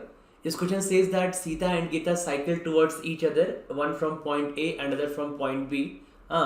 Respectively, Sita left point A 6 hours later than Geeta left point B, and it turned out on their meeting that Sita had traveled 12 km less than Geeta. Correct. So let me just make a straight line, right? So obviously never solve a THD question without diagram. So diagram is the utmost important thing. Okay. So if I make this diagram here, it says that Sita and Geeta cycle towards each other. So let's say Sita is at this point. Okay. And Geeta is at this point. This is point A and this is point B. Sita left point A 6 hours later than Geeta left point B. Correct. That means when I make this diagram here, so actually let's say for example they meet at this point here. Okay. So if they meet at this point here, it actually says that Sita left point A 6 hours later than Geeta left point B, and it turned out on their meeting that Sita had traveled 12 km less than Geeta. So let's learn the concept for this actually. The concept here is this one. Okay, for this question, for example, if I look at this for any take a different example right now. Let's say A and B are two people to the meeting at this end. Let's say A has traveled this distance in 5 hours, okay, and B has traveled for 7 hours, and after 7 hours they are at this meeting point M1. Okay.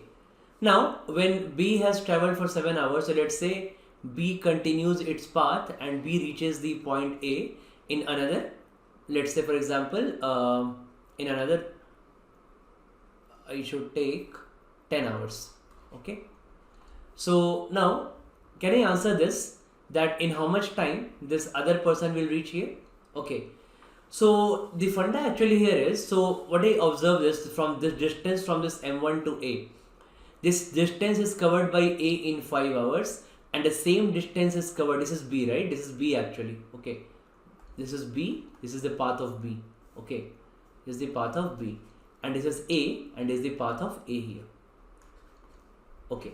So, can I say that the same distance M1A is travelled by the person, this A, it has travelled this in 5 hours. Okay. And the same distance from here to here is travelled by B in 10 hours. That means speed of B is double the speed, time taken by B is double the time of A. That means the speed of A will be double, right? So if B is taking double time of A, that means speed of A should be double the speed of B, because distance is same obviously, है ना? So I can say that if speed, so A will take half the time of B. So here, if the time taken is 7 hours, that means this distance will be travelled by A in how much time? So this distance will be travelled by A in 3.5 hours. Okay. So now, this is a concept, right? This is not, this is a one point concept, right? But it's not the main part of this question. In this question, I need to observe this, which is basically what happens if you observe this, guys.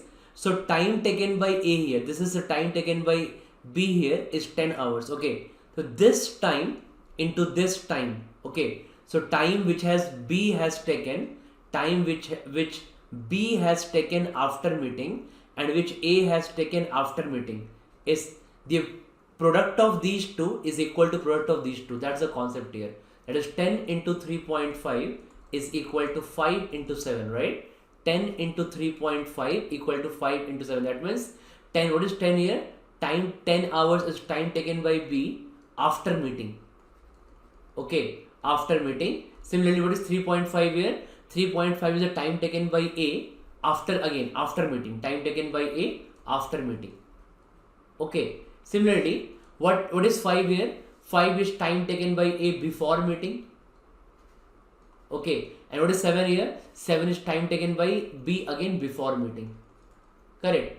So this is a concept actually, guys, that the product after meeting, TB into TA, is equal to TA into TB. That is the concept, right? So now once you solve this question here, so we'll see that now here this girl, let's say for example, it's written that Sita left point A 6 hours later than Geeta left point B. Okay, so Geeta has left point B 6 hours later. That means this distance, if it is covered by Sita in T hours, correct, right? So if this distance Sita is covered by Sita in T hours, okay. Or rather I should say, let's say for example, it's better to take this as T minus 6, guys. Okay, for better understanding. So I'll say that, okay, Geeta can cover this distance. Geeta can cover this distance. Let me make my black. Okay, so Geeta has covered this distance, I will say in T hours, correct. Similarly, so this distance is traveled by Sita in T minus 6 hours, obviously, because it's written that Sita had traveled 12 kilometers less than Geeta. So, sorry, Sita had traveled, Sita left point A 6 hours later than Geeta left point B, correct. So, she would have traveled 6 hours less. She has left 6 hours later, so she would have traveled 6 hours less than Geeta. Okay. Now, after meeting, they kept cycling and Sita arrived at B 8 hours later. That means 8 hours later. That means from here to here, if I continue the path of Sita, she further takes 8 hours. Okay. And from here to here, if I continue the path for Geeta, she further take 9 hours to reach here. Correct. So now what I just learned that the time taken before meeting is equal to the time taken, product is time taken before meeting is equal to product after meeting. That means I can say here that let's say T minus 6 into T. So I can just do write like this: T minus 6 into T is equal to 8 into 9. Okay. Therefore T square minus 6T is 72. Therefore T square minus 6T minus 72 is equal to 0. And if I solve this equation, I'll be getting T is equal to 12 and minus 6. So minus 6 is not possible. Therefore T is equal to 12 hours. Okay. That's the concept for this question, right? This is the concept for generalized question for all the question, and we can apply this concept here also. Okay. That's a generalized concept, guys. Every question we can apply wherever we have such scenario that two people are meeting and crossing each other. Okay. So in the THD main videos, we have seen another cases of exactly when people are starting simultaneously, that SA by SB was root TA to B, right? Root TA TB, and T was T1 root T2. We saw all this in THD main videos, right? Time speed distance main videos. But in this one, these people are not starting simultaneously. Okay. Now further on, if I further solve, so there's one more point written here, that she had traveled 12 kilometers less than Geeta. So for this I need a speed reference. So I can just replace the values here, guys. So T equal to 12. So 12 minus 6 is 6 hours, and here T equal to 12 hours, right? So one more statement is given here, that when Sita has traveled, when they met first, Sita had traveled 12 kilometer less than Geeta. So I can write here that, okay, this is if there is, what is the speed ratio? So I can find that this distance is traveled by Sita in 6 hours, and Geeta has traveled this distance in 9 hours. That means Sita is a faster one. So speed ratio of Sita upon Geeta, that ratio will be equal to 9 by 6, that is 3 by 2. Hai, that is inverse, right? In distance constant, speed ratio is inverse of time ratio. So time ratio is 6 by 9, so speed is 9 by 6, that is 3 by 2. So that means speed of Sita I can take it to be 3k, and speed of Geeta I can take it to be 2k. So in 6 hours, when they first met at this point M1, in 6 hours, Sita has traveled 3k into 6, 18k, and in the same time, in 12 hours, Geeta's speed ratio is 2k, so she has traveled 2k into 12. So Geeta has traveled 2k into 12, and Sita has traveled 3k into 6, that is 18k. Okay, so the difference here is actually, because Sita has traveled more, so 3k into 6, the difference is actually equal to 6k. That 6k is equal to 12 kilometer. Therefore, k is equal to 2. So I got the value of k as 2. Therefore, speed of Sita I'll get here. Speed of Sita is equal to 6 kilometer per hour, and speed of Geeta is equal to 4 kilometer per hour. If I put the value of k2 here, that's the answer. Okay, that's a good question, right? That's a good question, guys. So I hope all of you got this. Okay, and remember this concept also. Okay, fine.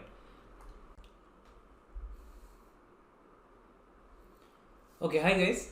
So look at this question here. So next question in the arithmetic series of advanced level. So again, a good question, very logical question of time and work here. This question says that ABC can do a project worth rupees 2,45,000 in 7 days, 14 days and 28 days respectively. So what we'll do? We'll take the LCM of 7, 14 and 28.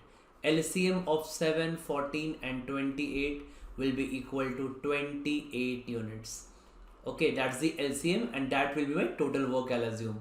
A can do it in 7 days, so A's efficiency is 4 units per day.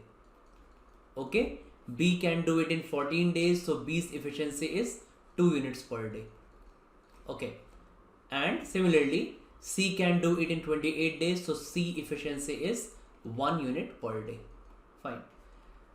Now all three started to work, but A left after first day as he was not feeling well, and moreover, as he was unwell, he didn't do work to his full efficiency.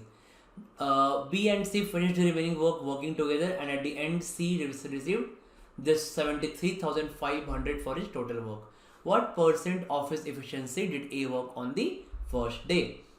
So see, so normally, so if A was well, so I'll take one condition here, right? So in the first case, if A was well, if A was fine, then even if he left after the first day, A would have done 4 by 28, because in 1 day A can do 4 units work, and because A left after 1 day, so in 1 day A would have done 4 by 28 of total work. This A would have done, right? Okay, that is 1 by 7. So A would have done 1 by 7 of the total work. That means A would have received 1 by total of, A would have received 1 by 7 of total amount. This is a normal case, right? But what has actually happened here? A was not well. So if A was not well, so now what will happen now? So we'll go from C here, right? Because I don't know what percent of his efficiency did A work. If I go by C, so I observe that B and C has always worked together. Because B and C has always worked together, and B has worked always twice of C. So if B has worked always twice of C, so I can say that if A was not well, then even if he was well or not well, right? If I leave that condition, okay, but I observe that B and C, B is always working double of C. So if B is always working double of C, and B and C were working from starting till end, okay, for this work, so they're together since the starting, and they finished the work together. That means B has always worked double the quantity of C. That means B should get double the amount what C got, right? So by that means if C has got rupees 73,500, then B would have got double of it. Obviously because it did double work. So money is always divided in the work ratio, in the whatever work output you're giving. That means if B plus C I take, so this plus this is actually 2,20,500. Okay, this 2,20,500. Just a minute. Yeah, this 2,20,500 here. So that means A out of, so total net worth is 2,45,000. That means A actually got 2,45,000 minus 2,20,500. So A got 24,500, right? So this is A actually got. This is A actually got, and this was A supposed to get. What A was supposed to get? A was supposed to get 1 by 7th. So A was supposed to get 1 by 7 of 2,45,000, that is equal to 35,000. So that means A was supposed to get 35,000 and A got actually 24,500. So how much here did A, to what percent of the efficiency did A worked? If I take the ratio here, guys, the ratio comes out to be 24,500 of 35,000 into 100, and that is equal to 70%. That means 70% is the answer of this question. Okay, so very logical question. Okay, so you should know this concept. Okay, yeah. Okay, so look at this question, guys. This is actually 15 number question, I think. Yeah. So Jayanti Lal, a shrewd investor, comes to know of two different investment schemes. Scheme A doubles the money in 6 years by simple interest at a certain rate. Scheme B doubles the money in 6 years at a different rate but by compound interest. To keep his money safe, in case his scheme turns out to be a scam, he takes out the money every 3 years from one scheme and puts into the other. If he starts with a scheme A, in how many years will his money become 4.5 times? Okay, so you can observe this question here. Now, I can say that, now we got again 4 options here, A, B, C, D to answer. Correct. Now, this could be theta question as well, guys. Okay. So, now if a scheme A is a simple interest scheme and it doubles the money in 6 years, right? So I can say that in 3 years, at simple interest, the money will become 1.5 times. Obviously, if in 6 years, if 100 to 200 amount becomes in 6 years, that means halfway in 3 years the amount will become 150. Obviously, right? That is 1.5 times. Okay. Now, scheme B also doubles the money in 6 years at compound interest.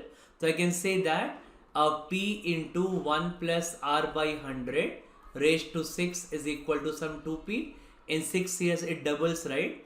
So now what I can see here, guys, if I cancel it, so I can put here 1 plus R by 100, and then let's not try to completely solve it. That's the catch here. Okay, so I want after 3 years, so basically he wants to invest first in scheme A and then again in scheme B. Okay, so let's take for 3 years, right? So let's take for 3 years. So if I take for 3 years, I can write basically like this is equal to 2, and I can further write that 1 plus R by 100 and cube is equal to root 2. Correct. That basically means that is scheme B, that basically means that this is about scheme A, right? So if I write here that scheme B, what scheme B is doing, scheme B is turning the money root 2 times in 3 years.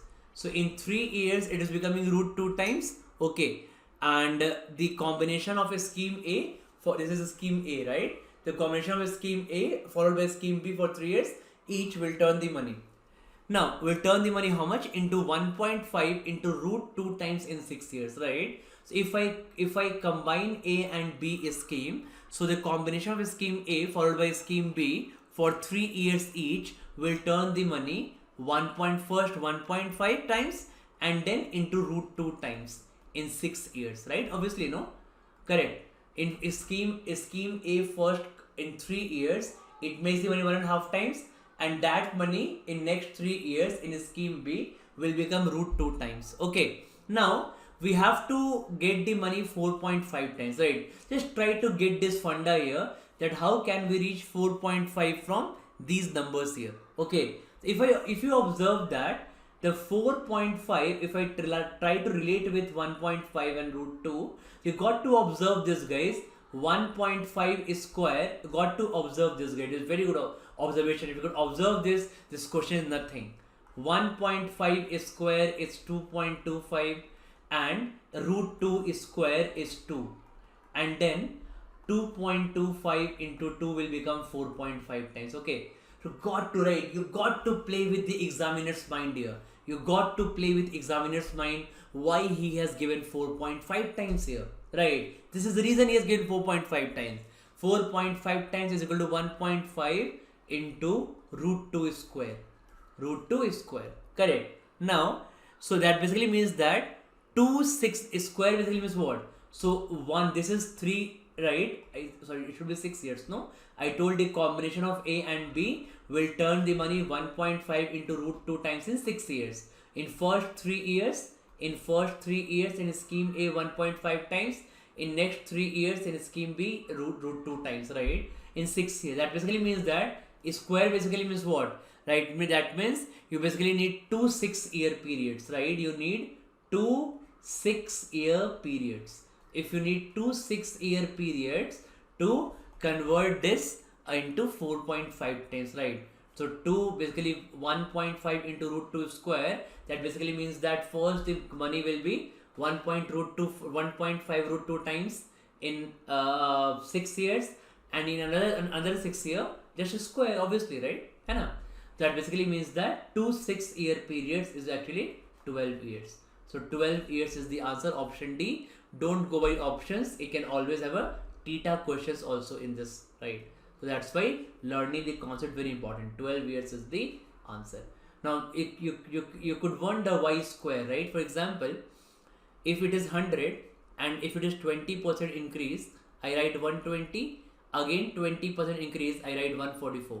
If you observe this, that 1 to 20% increase is 1.2, and now what is this 1.44? So 1.44 is 1.2 square. So in the next period it becomes 1.2 square. So let's say, for example, if after 10 years it is was 20% increase, then after 10 years it's again square. That's why if in 6 years 1.5 into root 2 times increase, then in another 6 years 1.5 root 2 square, it is 4.5 times. That's the answer. So 12 years is the answer here. Okay, it's a great question, great concept. Learn this. Okay. Yeah, hi guys. So look at this question here. So it's a good question, nice question. We learn something new in this. Okay, so just try this question for at least 2-3 minutes, then look at the solution here. This question here says that if the daily compounding rate of interest is 10% on an investment, what is the present value of rupees 50,000 that is to be received after 2 years? Okay, so now it's the what do you mean by daily compounding rate of interest, right? So I think that most of you would be not aware of this term actually. So let's discuss about this term here. So daily compounding rate of interest is 10% on an investment. Okay, that means per day the interest rate of interest is actually it would be 10 by 365, right? Okay, so for in a year I'll assume that there are 365 days because that's most common. So don't assume 366. Even if you assume, that won't make much difference to my final answer. Very less, that the percentage change is very less, right? If you assume 10 by 365 to 10 by 366, very less percentage difference here. So daily compounding rate of interest is 10% on an investment. So per day the rate of interest is 10 by 365. Okay, and for how many days it will be compounded, right? That's more important, right? So see, actually if I write here, let's say CI is equal to, or the at the principal this amount, just wait a minute, the amount here, okay, so amount here is equal to P into 1 plus R by 100 raised to N. So what do you mean by this R and N here? It actually means that it is R% for N tenure, right? It could be years also, anything like that. For example, if I say it is 10% per annum for 2 years. So how do we write here, guys? I write here R is equal to 10 and N is equal to 2. So it is compounding for 10% for 2 years. Okay. Then I say, let's say for example, it is 5% per annum for 4 years. So in that case, I write R is equal to 5 and N is equal to 4. Okay. So now similarly, now in this question, R is 10 by 365. So daily it is per day, right? So daily it is 10 by 365 is the interest. So for what is the tenure for it? So if it's daily 10 by 365, we want after 2 years. So for 1 day it is 10 by 365. Okay. So for the other day again it is compounded, right? So again it is again 10 by 365. Okay. So 10 by 365 it goes on for 2 years. So in this data I can write here, for example, 10 by 365 percent. Now I'll write here per day now, right? Okay, per day. Okay. For how many days now? It is 730 days here.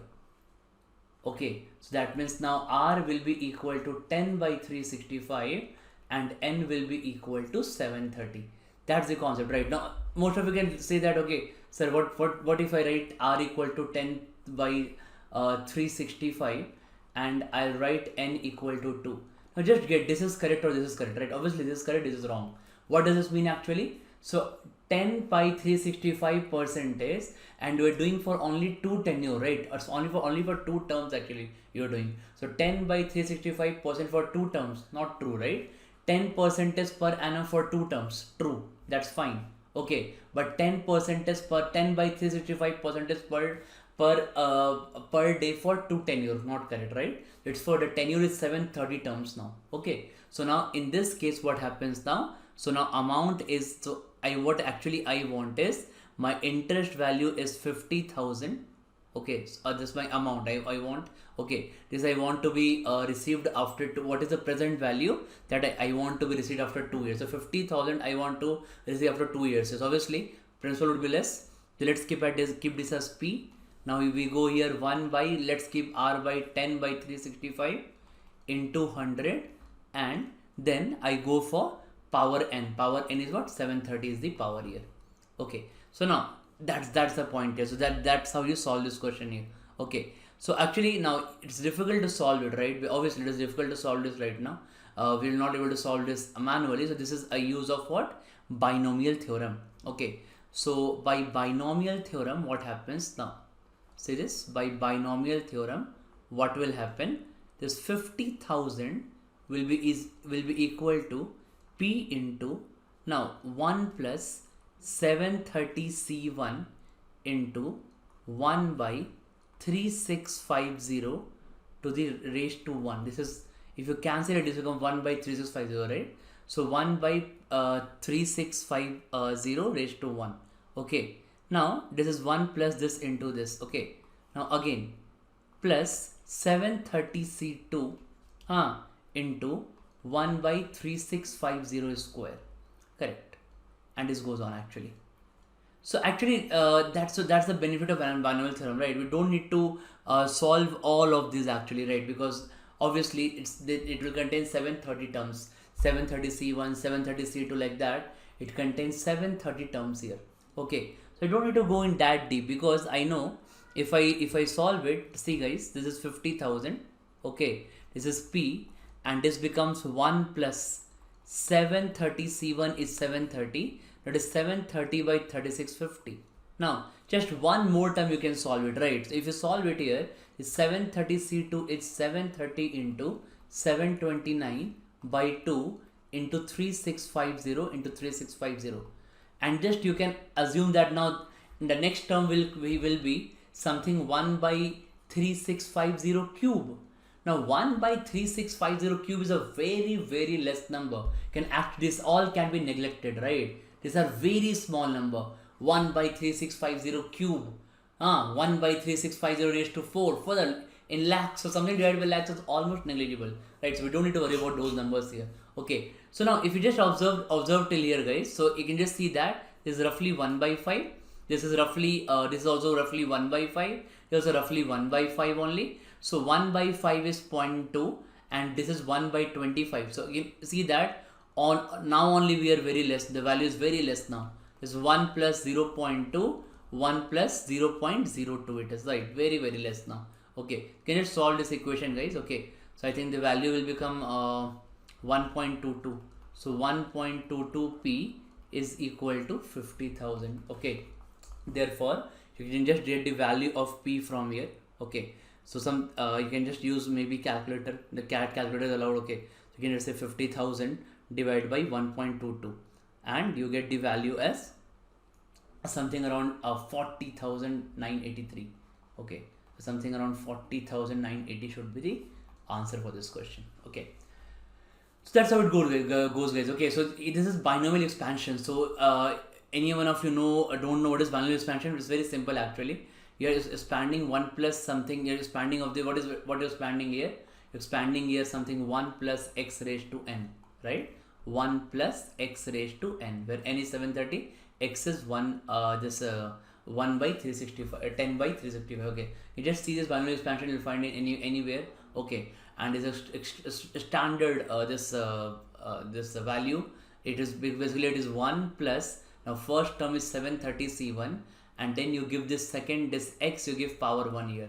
Then second term is third term is 730c2. Okay, and then you give x power 2. Second term is 730c3, again you give power 3. Like it goes to 730 c730. Okay, and then 1 by 3650 raised to 4. Sorry, raised to 365, 730 actually, 730. So it's very small. This all can be neglected easily, right? So this is the answer for this question. Okay, so I hope all of you got this concept. Okay. Okay, hi guys. So look at this next question here. This question says that 4 natural numbers are in proportion. Some of these, the means is 28 and the sum of the streams is 32. Okay. If the positive difference between the extremes is 4 times the positive difference between the means, find the difference between the extremes. Correct. Now look at this question here. This question says, this is a question here, right? So now, what I hope you know this extremes and means, right? Basically, whenever the 4 numbers are in proportion, that means I write here A is to B is in proportion with C is to D. This is called the first proportion. This is the second proportion. This is the third proportion. This is the fourth proportion. Okay. First proportion, second proportion, third proportion, fourth proportion. Correct. So this first and fourth proportion are called extremes. Okay. And the second and third proportion are called means. Correct. So now how do you write this actually? This A is to be written as A by B is equal to C by D. Okay. Now it's always what that A into D is equal to B into C. So how do you get that? What is A and D? Product of extremes. So always you can use product of extremes is equal to product of means in any proportion question. Okay. So now let's apply this formula in this question here, guys. So I can see here that, so actually if you solve it, this question, so sum of means is 28 and sum of extremes is 32. Okay. And the difference between the extremes is 4 times the positive difference between the means. Correct. Now understand this, guys. So basically what you can say is that sum of means is 28. Okay, sum of means is 28. That means sum of this B plus C is 28, right? So for this question, first thing is that B plus C is equal to 28. Now understand this, because but I don't have this value here, right? And I know that the difference is it could be some variable, right? I need to assume some variable here. So the positive difference between the extremes is 4 times the positive difference between the means. So I can say that if B plus C is equal to 28, if at all B plus C will be equal to 28. Okay, fine, come again. If at all B plus C is equal to 28, then what I can say here is, if B plus C is 28, I can assume these values to be one value as 14 plus x and other values as 14 minus x. I can assume that, right? Okay, so basically the difference, this difference between the extremes, I'm taking as it is some 4 times the positive difference between the means. So obviously I have to assume some variable here. So I need the difference between the means and I need the difference between the extremes. So I can say that because I need values like this, so I'll take the difference between extremes as 2x. If I take difference between extremes as 2x. That will be 14 plus x and 14 minus x. So that means the difference between the extremes will be 4 times of that, right? So that means the difference. Sorry, I'm sorry. I will take a difference between the means here. Okay. So difference between the means is 2x. So I'll take difference between the extremes is equal to 8x. That is 4 times of that, right? Now sum is 32. So how do you write this, guys? So now you know that this a plus d is equal to 32. So now split 32 into 2 parts. It can be 16 and 16, and we need to create a difference of 8x. So you can write here 16 plus 4x and 16 minus 4x. Right? That's the shortest way to solve this problem. Okay, that's the shortest way to solve this kind of problem. One way is obviously the equations way, right? The longer method. But you can use this funda actually in a lot of questions. The sum of means is 28. I don't know what is sum. So let me assume that is 14 plus is 14 minus x. Okay. And because the sum will be 28, so x and x will get cancelled. The sum is 28. Here the sum is 32. 4 and 4 gets cancelled. So if the difference is 2x, I need to create a difference of 8x here. Okay. So now my equation says that. So as per my question, product of extreme should be equal to product of mean. So I can write here 16 plus 4x. I can write here, guys, 16 plus 4x into 16 minus 4x is equal to 14 plus x into 14 minus x. Correct. So in that case, I can write this equation as 256 minus 16x square is equal to 196 minus x square. In that case, the value of 15x square is 60. Therefore, x will be equal to 2 because the difference is positive. Okay. So I don't take minus 2 now. So x will be equal to 2. So if x is 2, then my 4 numbers will be, I can take my number as this is 16, 12, right? So I can take my numbers, my largest number will be 16 plus 4x. So 16 plus 4 into 2 is 24. Then 16 minus 4x will be my smallest number. 16 minus 2 into 4 will be equal to 8. These are the extremes here and these are the means here. Okay, 14 plus 2 is 16 and 14 minus 2 is 12. These are my 4 numbers. Okay, this is the answer. So my answer is difference between the extremes. So difference between the extremes is what? 24 and 8. Answer is 16. So 16 is the answer. So that's how you can solve this question easily in a bit faster way. So get this concept. It's a very good concept, guys. Take it. So just learn this concept, right? Okay. Hi guys. So let's look at this question here. Again, very important question. Very nice question. A tough one actually. So this question says that Rambo is moving on an escalator with it along with it at the shopping mall. So along with it means in direction going with the escalator, right? Means if escalator is going up, he is along with the escalator going up. Okay. Or if it is coming down, he is coming also down. Now escalator is moving at the speed of 2 meter per second. This is speed of escalator, right? So escalator speed is given as 2 meter per second. Okay. When Rambo has covered 1/4 length of the escalator, he sees Shubham, who is at this certain distance and is chasing him from behind, right? So we have in previous videos we have done lots of concepts of questions on escalators. Okay, so you can see that here. So just let me make a diagram here, guys. Let's say that this is the escalator here. Okay, and escalator is going up. Okay, so let's assume that escalator is going here up. Okay, let's say Rambo is somewhere here.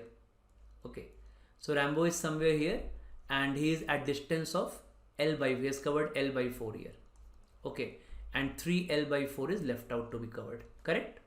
Now let's say Shubham and this Rambo is going up here. Okay, so let's say Shubham is at some distance here. Okay, so he sees him at some distance. Let's say Shubham is here, for example. Okay, let's say this is the ground here. So let's say Shubham is here.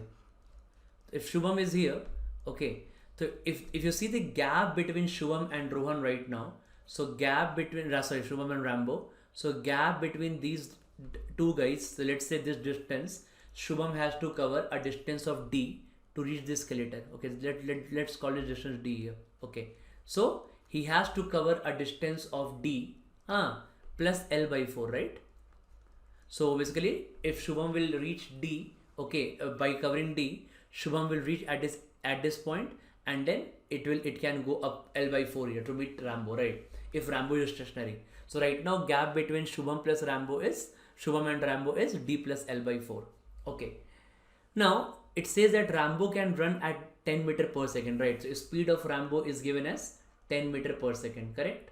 Now Shubham manages to catch him at the exit, whether he moves in the direction of the escalator or in the opposite direction, right? So again, now this is a word play here, right? It's a bit of word play here. You got to understand this language here.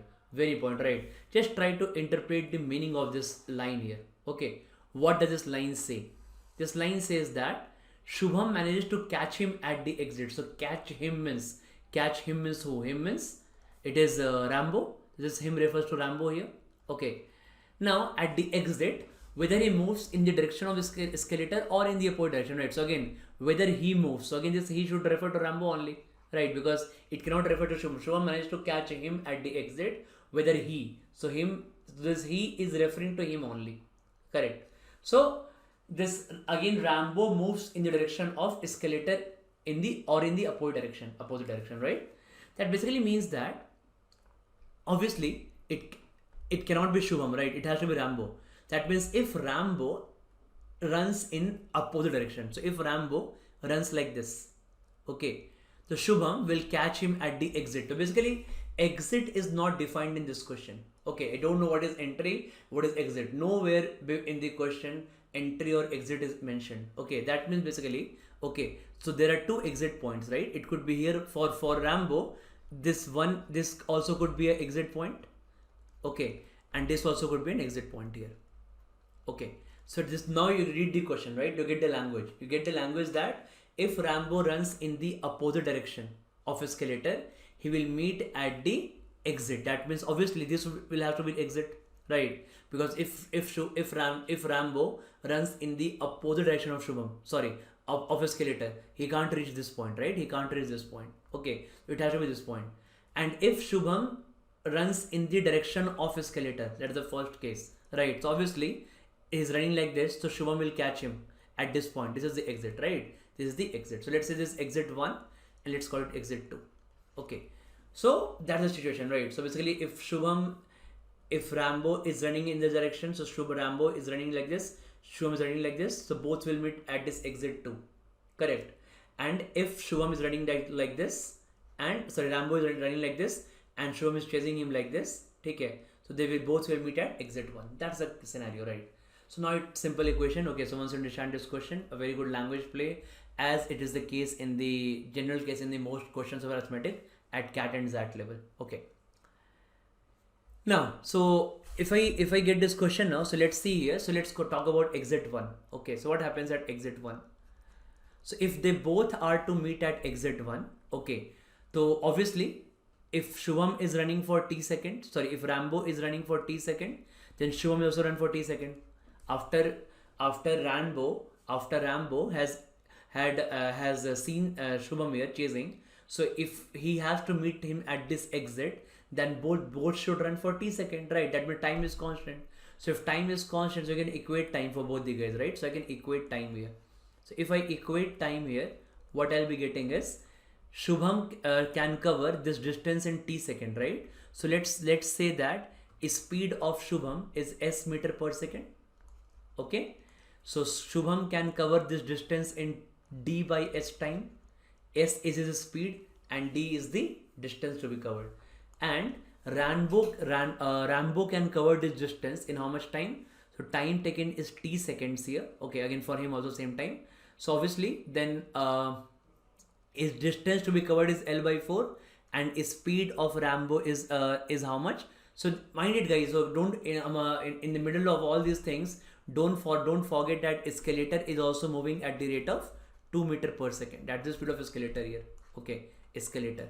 So when Shubham is coming down, when Rambo is coming down, so his speed is 10 meter per second and escalator is going up with 2 meter per second, right? So I can write here d by s will be equal to distance to be covered is L by 4 in case of Rambo and L by 4 upon His effective speed. So let's say speed of R is the speed is R meter per second. If Rambo's speed is R meter per second, then his effective will be how much? R minus 2. Correct, right? And the value of R is given us, that is 10 here. Okay. So if speed is R, or I can write here R minus 10, R minus 2 here. Okay, I can write this as equation 1. If both have to meet at exit 1, so if they both have to meet at exit 1, then D by S is the time taken by Shubham, and L by 4 upon R minus 2 is the time taken by Rambo. Correct. Now, if they both have to meet at exit 2, then what will happen? So if they both are meeting at exit 2, then obviously in that case, Shubham has to cover. Okay, so understand this one, guys. If they have to cover, so basically this distance, Shubham will first, what will happen here? So obviously again both will run for same time. So once Rambo he spots Shubham, so both are running here. So he also runs for t seconds and he also runs for t seconds, right? And both reach here at the same time. So again I can equate time, right? So what is time taken by Shubham in this case? So time taken by Shubham in this case is, first he will reach this point here, that is in D by S time. S is his speed, D is the distance here, and then the total length of escalator is L. Speed of Shubham is S, escalator is moving with 2, and speed of Shubham is S. He's also going up. So what is the effective speed now? S plus 2. So D by S plus L upon S plus 2. Correct, right? So D by S is the time taken by Shubham to reach here, plus L upon S plus 2 is time taken by Shubham to reach from here to here. Okay, at these 2 points. Now is equal to time taken by Rambo, right? So what is time taken by Rambo here? So Rambo will take a time of how much? Total he has to cover now. He's here right now. So he has to cover this distance, right? So he has to cover this 3L by 4 only. Okay, so 3L by 4 at the speed of what? At the speed of, again, escalator is going up at 2 and his speed is R. So I'll get 3L by 4 is the distance he needs to cover divided by, it should be R plus 2. Correct? No? His speed is R here. So R plus 2. And the value of R is given, this is my equation 2, right? And the value of R is given as 10 meter per second. I can put in both the cases, right? So it's easy to solve this equation. There's nothing tough in this, right? Just this was the most conceptual part here. Very, very conceptual. Okay? This part is very, very conceptual. Okay. So just watch this video, try it twice or thrice. I've told every point. Okay. Now, so now I can just see that this I can just subtract D by S. I can just remove D by S, right? So what I can do here, guys, I can subtract 1 from 2. So if I do 2 minus 1, so obviously D by S and D by S will get cancelled, right? So what I'm left out after that? So I'm left out with L by S plus 2 will be equal to 3L by 4 upon R plus 2 minus L upon this is L by S plus 2, yes, right? This gets cancelled. So 3L by 4 upon R plus 2 minus this portion, right? Minus L by 4 upon R minus 2. Correct. Now we can simply cancel L here. Okay, and now we can put the value of R equal to 10. So what I'm getting here, 1 upon S plus 2 is equal to 3 by 4 upon R plus 2 becomes 12 as R is 10, and 1 by 4 upon 10 minus 2 becomes 8, right? This is 3 by 24 and is 1 by this is 1 by, sorry, this 3 by is 48 is 32. So LCM will be 96. So this S will, I need to have 32. So I think as of solving this, you'll get S equal to 32 meter per second. Wait, this is 30. Sorry, the S will be equal to 30. Yes, 30 will be correct. 30 is correct. Okay. So S will be equal to 30. We can just solve it, right? Easily can see that it's satisfied at S30. I just put 30. So satisfied. Okay. So 3 by, you can just solve it now. It's very simple, right? It's you can just cancel it. 3 by 48 upon minus 1 by 32. So you can simply cancel it. You'll get S30. But that's the answer of this question. A superb question. Very, very conceptual question, right? So I hope all of you get this. Okay. Yeah, hi guys. So let's look at the next question here. Now this question says that here Ravi marks up an article by P%. Okay, P is positive, and then gives a discount of P by 4% and it still gets a profit of P by 4%. If he marks up the article by P by 2% and gives a discount of P by 6%, then find his profit percentage. Okay. So in this kind of question, again, it's a variety of questions. You will see a lot of such questions in any book, right, or any material. So basically, the people get stuck in equations. That's the basic problem with this kind of question. They're stuck in equations because there are lots of variables given here. Okay, so we need to find a good way to solve this kind of problem. Right? Let's try to find a good way to solve such kind of problems. Right. Now understand this, guys. So basically, the concept behind solving such questions are actually okay. Now, this funda is always about successive change, right? For example, if I say that the cost price of an article is rupees 100, the markup is, let's say, 20%. So that means the mark price becomes rupees 120, and let's say discount is 10%. So discount once get 10% on mark price, so selling price becomes 108. Correct. So that's more of a, this is always successive change, right? What is successive change actually, if you know? So successive change is basically if on one, if I increase by first I increase by A%, then again I increase by B%, then obviously the A% increase with anything on 1, if I increase the value by A%, the value will become 1 plus A by 100, obviously. Correct. Similarly, against successive change of B%, right? So on this value, if I increase by B%, it becomes 1 plus A by 100 into 1 plus B by 100. Correct. So after solving it, we'll get 1 plus A plus B plus AB by 100. So what we call here, that the starting value was 1. So let's just 1 and 1 gets nullified each other, right? So what is the increase? So A plus B plus AB by 100 is the increase, right? That's the successive change here. Okay. The same thing if you see here, guys, in here what has happened here, successive change means continuous change. So first a change of 20% has happened here. That means A is equal to plus 20 increases there, and second, in place of B there's a negative, right? Now it's 10% discount, it's negative, so B is equal to minus 10%. Correct. So now if I solve this, guys, so I'll get, by this formula I'll get 20. Now at place of B I'll put minus 10 here, so 20 minus 10, now again plus 20 into minus 10 by 100, right? If you see what you'll get here, so 20 minus 10 is 10 and 10 minus 2 is 8, you'll get 8 by 100, that is 8% is, right? So you'll get actually not 8 by 100, so you'll get here 8%. Okay, so 8% you are getting here. So here also you got 8%, right? You got 8 only, no? 100, 20 increase and 10 in decrease, you got 8% here. Okay, these two things are same here, right? So that's the way we can look this thing by a continuous change of markup percentage. So a continuous change of markup percentage as well as a discount. This is a continuous change, successive change, right? Always it will work. Okay, the same thing I'll apply in this question also. Okay, so in this question if I see here, so first of all it is markup by what? So markup by P% and then discount of P by 4%. So I can say that, and this 8% is my overall. So CP was 100 and SP was 108. So this 8% is my overall profit, right? Okay. So what I can see here is, in this case, A value is P%, B value is P by 4%, and my overall value, which was like 8 here, it is P by 4. So I can apply successive change of P and minus the discount, right? So put B equal to minus P by 4. Okay.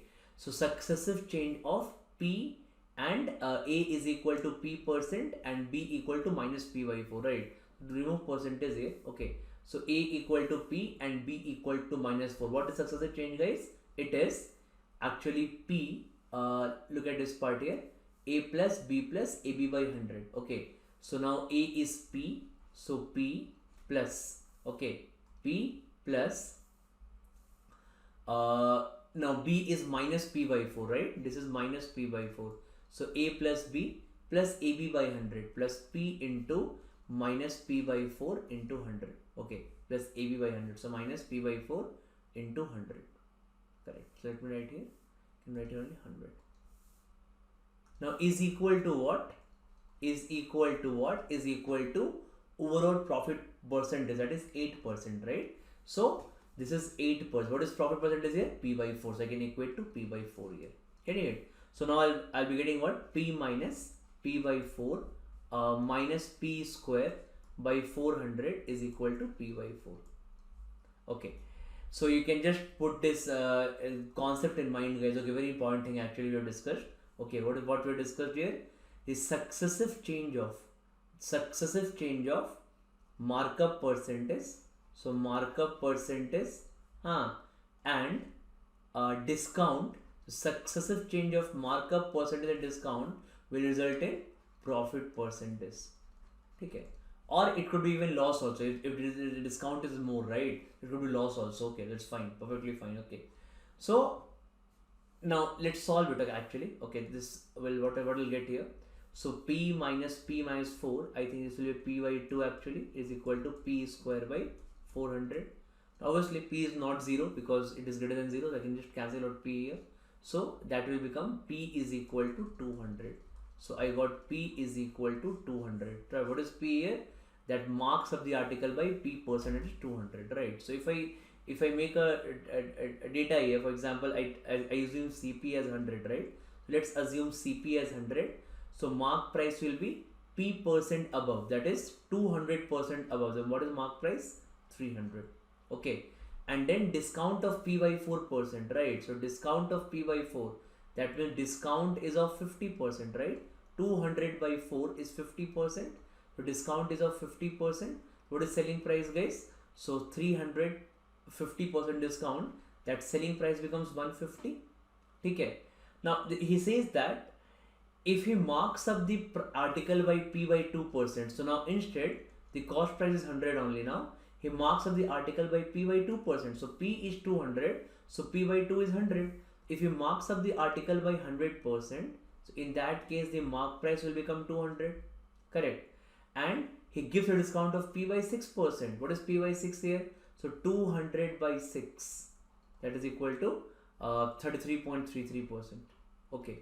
So he gives a discount of 33.33%, right? That is exactly 1/3. Okay. So on 200, if you decrease the value by 1/3, it will decrease by minus 66.66 and the value becomes roughly 133.33. Okay. That means, so this was selling price and this is the now, so this was the cost price and now this is the selling price, right? So it's selling at 133.33 and cost price of 100. What is my answer, guys? So my answer is what? My answer is 33.33%. That's the answer of my question. Okay, so that's how it goes, right? So basically a good funda to reduce variables in such question. Always remember the successive change of markup percentage and discount percent will result in profit or loss percentage, right? It could be loss also, right? Because the value could be more here. Instead of 10, if it was 30 here, then it was a case of loss, right? Okay. Sure. Okay. Yeah, so let's look at the next question here, guys. This question says that if the ratio of discount percentage to the markup percentage is 1:3 and the ratio of profit percentage to discount percentage is 7:5, so find the cost price of the article if its selling price is given as rupees 8960. Chalo, great. Let's look at this question here. This question now says that, so it's given that discount percent is to markup percentage. The ratio is 1:3. Fine. And then profit percentage to discount percentage, the ratio is 7:5. It's given here. Fine. If you observe here, so first of all you have to work in ratios, right? So basically we don't have any starting point here. So again, the what we solved in the last question actually, we'll use that funda here, right? So it says that the discount of discount is 1 here. Okay. So here discount is 1 and here discount is 5. Discount percentage is supposed to be same identity, right? Okay. Discount percentage both places should be same actually, right? So what I'll do, this is ratio, so I'll just multiply by 5 to make discount is to mark price discount percentage to markup percentage, ratio will be 5:15, and then the here the profit is to profit percentage to discount percentage. Okay, that ratio here will be 7:5. 7:5, correct. Now, so I can just assume this as, so basically it's talk about the same article, right? So we have converted to same unit now. So I can use this now. This is 7x and 5x. Okay, and now this is 5 and 5 is same, so this becomes 5x, right? And this becomes 15x because 5x is same, so all will come in terms of x only. Okay, and in the last question we learned this concept. What concept we learned here, guys? We learned this concept that successive change of, okay, successive change of markup percentage and discount percentage, markup percentage and discount percentage is equal to profit percentage or loss percentage, right? Okay, so now I'll see that this is A and this is B, so let me write my formula here. I'll write here, okay, A plus B plus AB by 100 is equal to some profit, we don't know, right? This is a profit here. Okay, now what is A here, guys? So A is equal to A is the markup percentage, so markup percentage in my case is 15x, right? Okay, so it is 15x, so markup percentage, A is the markup percentage. Okay, so let me write here, A is the markup percentage. Okay, now B here is the discount percentage. Okay, and this profit. Okay, fine. So now I can write this as, so what is markup percentage here? It is 15x, so I'll put 15x here. Okay, now discount percentage will be negative, right? It's a discount of 5x. So discount of 5x means yeah, it's a discount of 5x. So discount means decreasing value, right? Discount means a negative thing. Okay, so 15x plus minus 5x and plus A into B. So A is plus A into B, so I think A is markup percentage 15x here. Okay, and B is minus 5x here, and divided by 100, and this is equal to P percent. So what is the overall profit, right? So profit is 7x. This is 7x. So that's my equation to get the value of x, right? So very nice question it is. If you can decode this thing, you can easily solve such questions. Okay, so now 10x, it gives me that 10x, and now this value will be 15 into 5, that is minus 75x square divided by 100 is equal to 7x. So obviously again x is not 0, so I can just cancel out x here. Okay, you just cancel out this x here, so the value will be actually 75, that is 3 by 4x, this part will be equal to 3. Okay, therefore x will be equal to 4. So we got the value of x as 4 here, right? So once we get the value of x as 4 here, I need to find the cost price of the article. Okay, its selling price is rupees 8960. So now if x is 4, the cost price will be how much, right? That's what we need to think here. Okay, so what I can think here is basically profit to cost price to selling price, right? So basically if cost price is 100x, okay, so what is the profit if you can see here? Or let's say what is the cost price? Let's say we always assume cost price should be 100y, well something like in terms of 100, right? So if cost price is 100y here, okay, what I'll think here is from cost price to selling price, the only thing it can take it forward is profit percentage, right? So now profit percentage is 7x here. Okay, and we put x equal to 4, so profit percent becomes 28%. So 28% profit. Now this SP will be 128y, and that is given as 8960. Okay, so now 128y is equal to 8960. Just a minute. Yeah, rupees 8960. You can cancel it, right? 128 into 7. Yeah, 700 will go. Okay, so 7 times. This becomes 700. So therefore y is equal to what? Y is equal to 700. Okay, now you got the value of y here. Okay, what you actually wanted is not 700, I think 128, 70 should be, sorry, 70, right? 70. Okay, it should be 70. So y is equal, this is equal to 70, right? This is 70. So if y is 70, so cost price will be 100 into 70, that is equal to rupees 7,000. That's the answer of this beautiful question. Okay, so in the last question also we discussed this concept. I hope we are now aware of such concepts, right? Very good concept it is. Okay, chalo.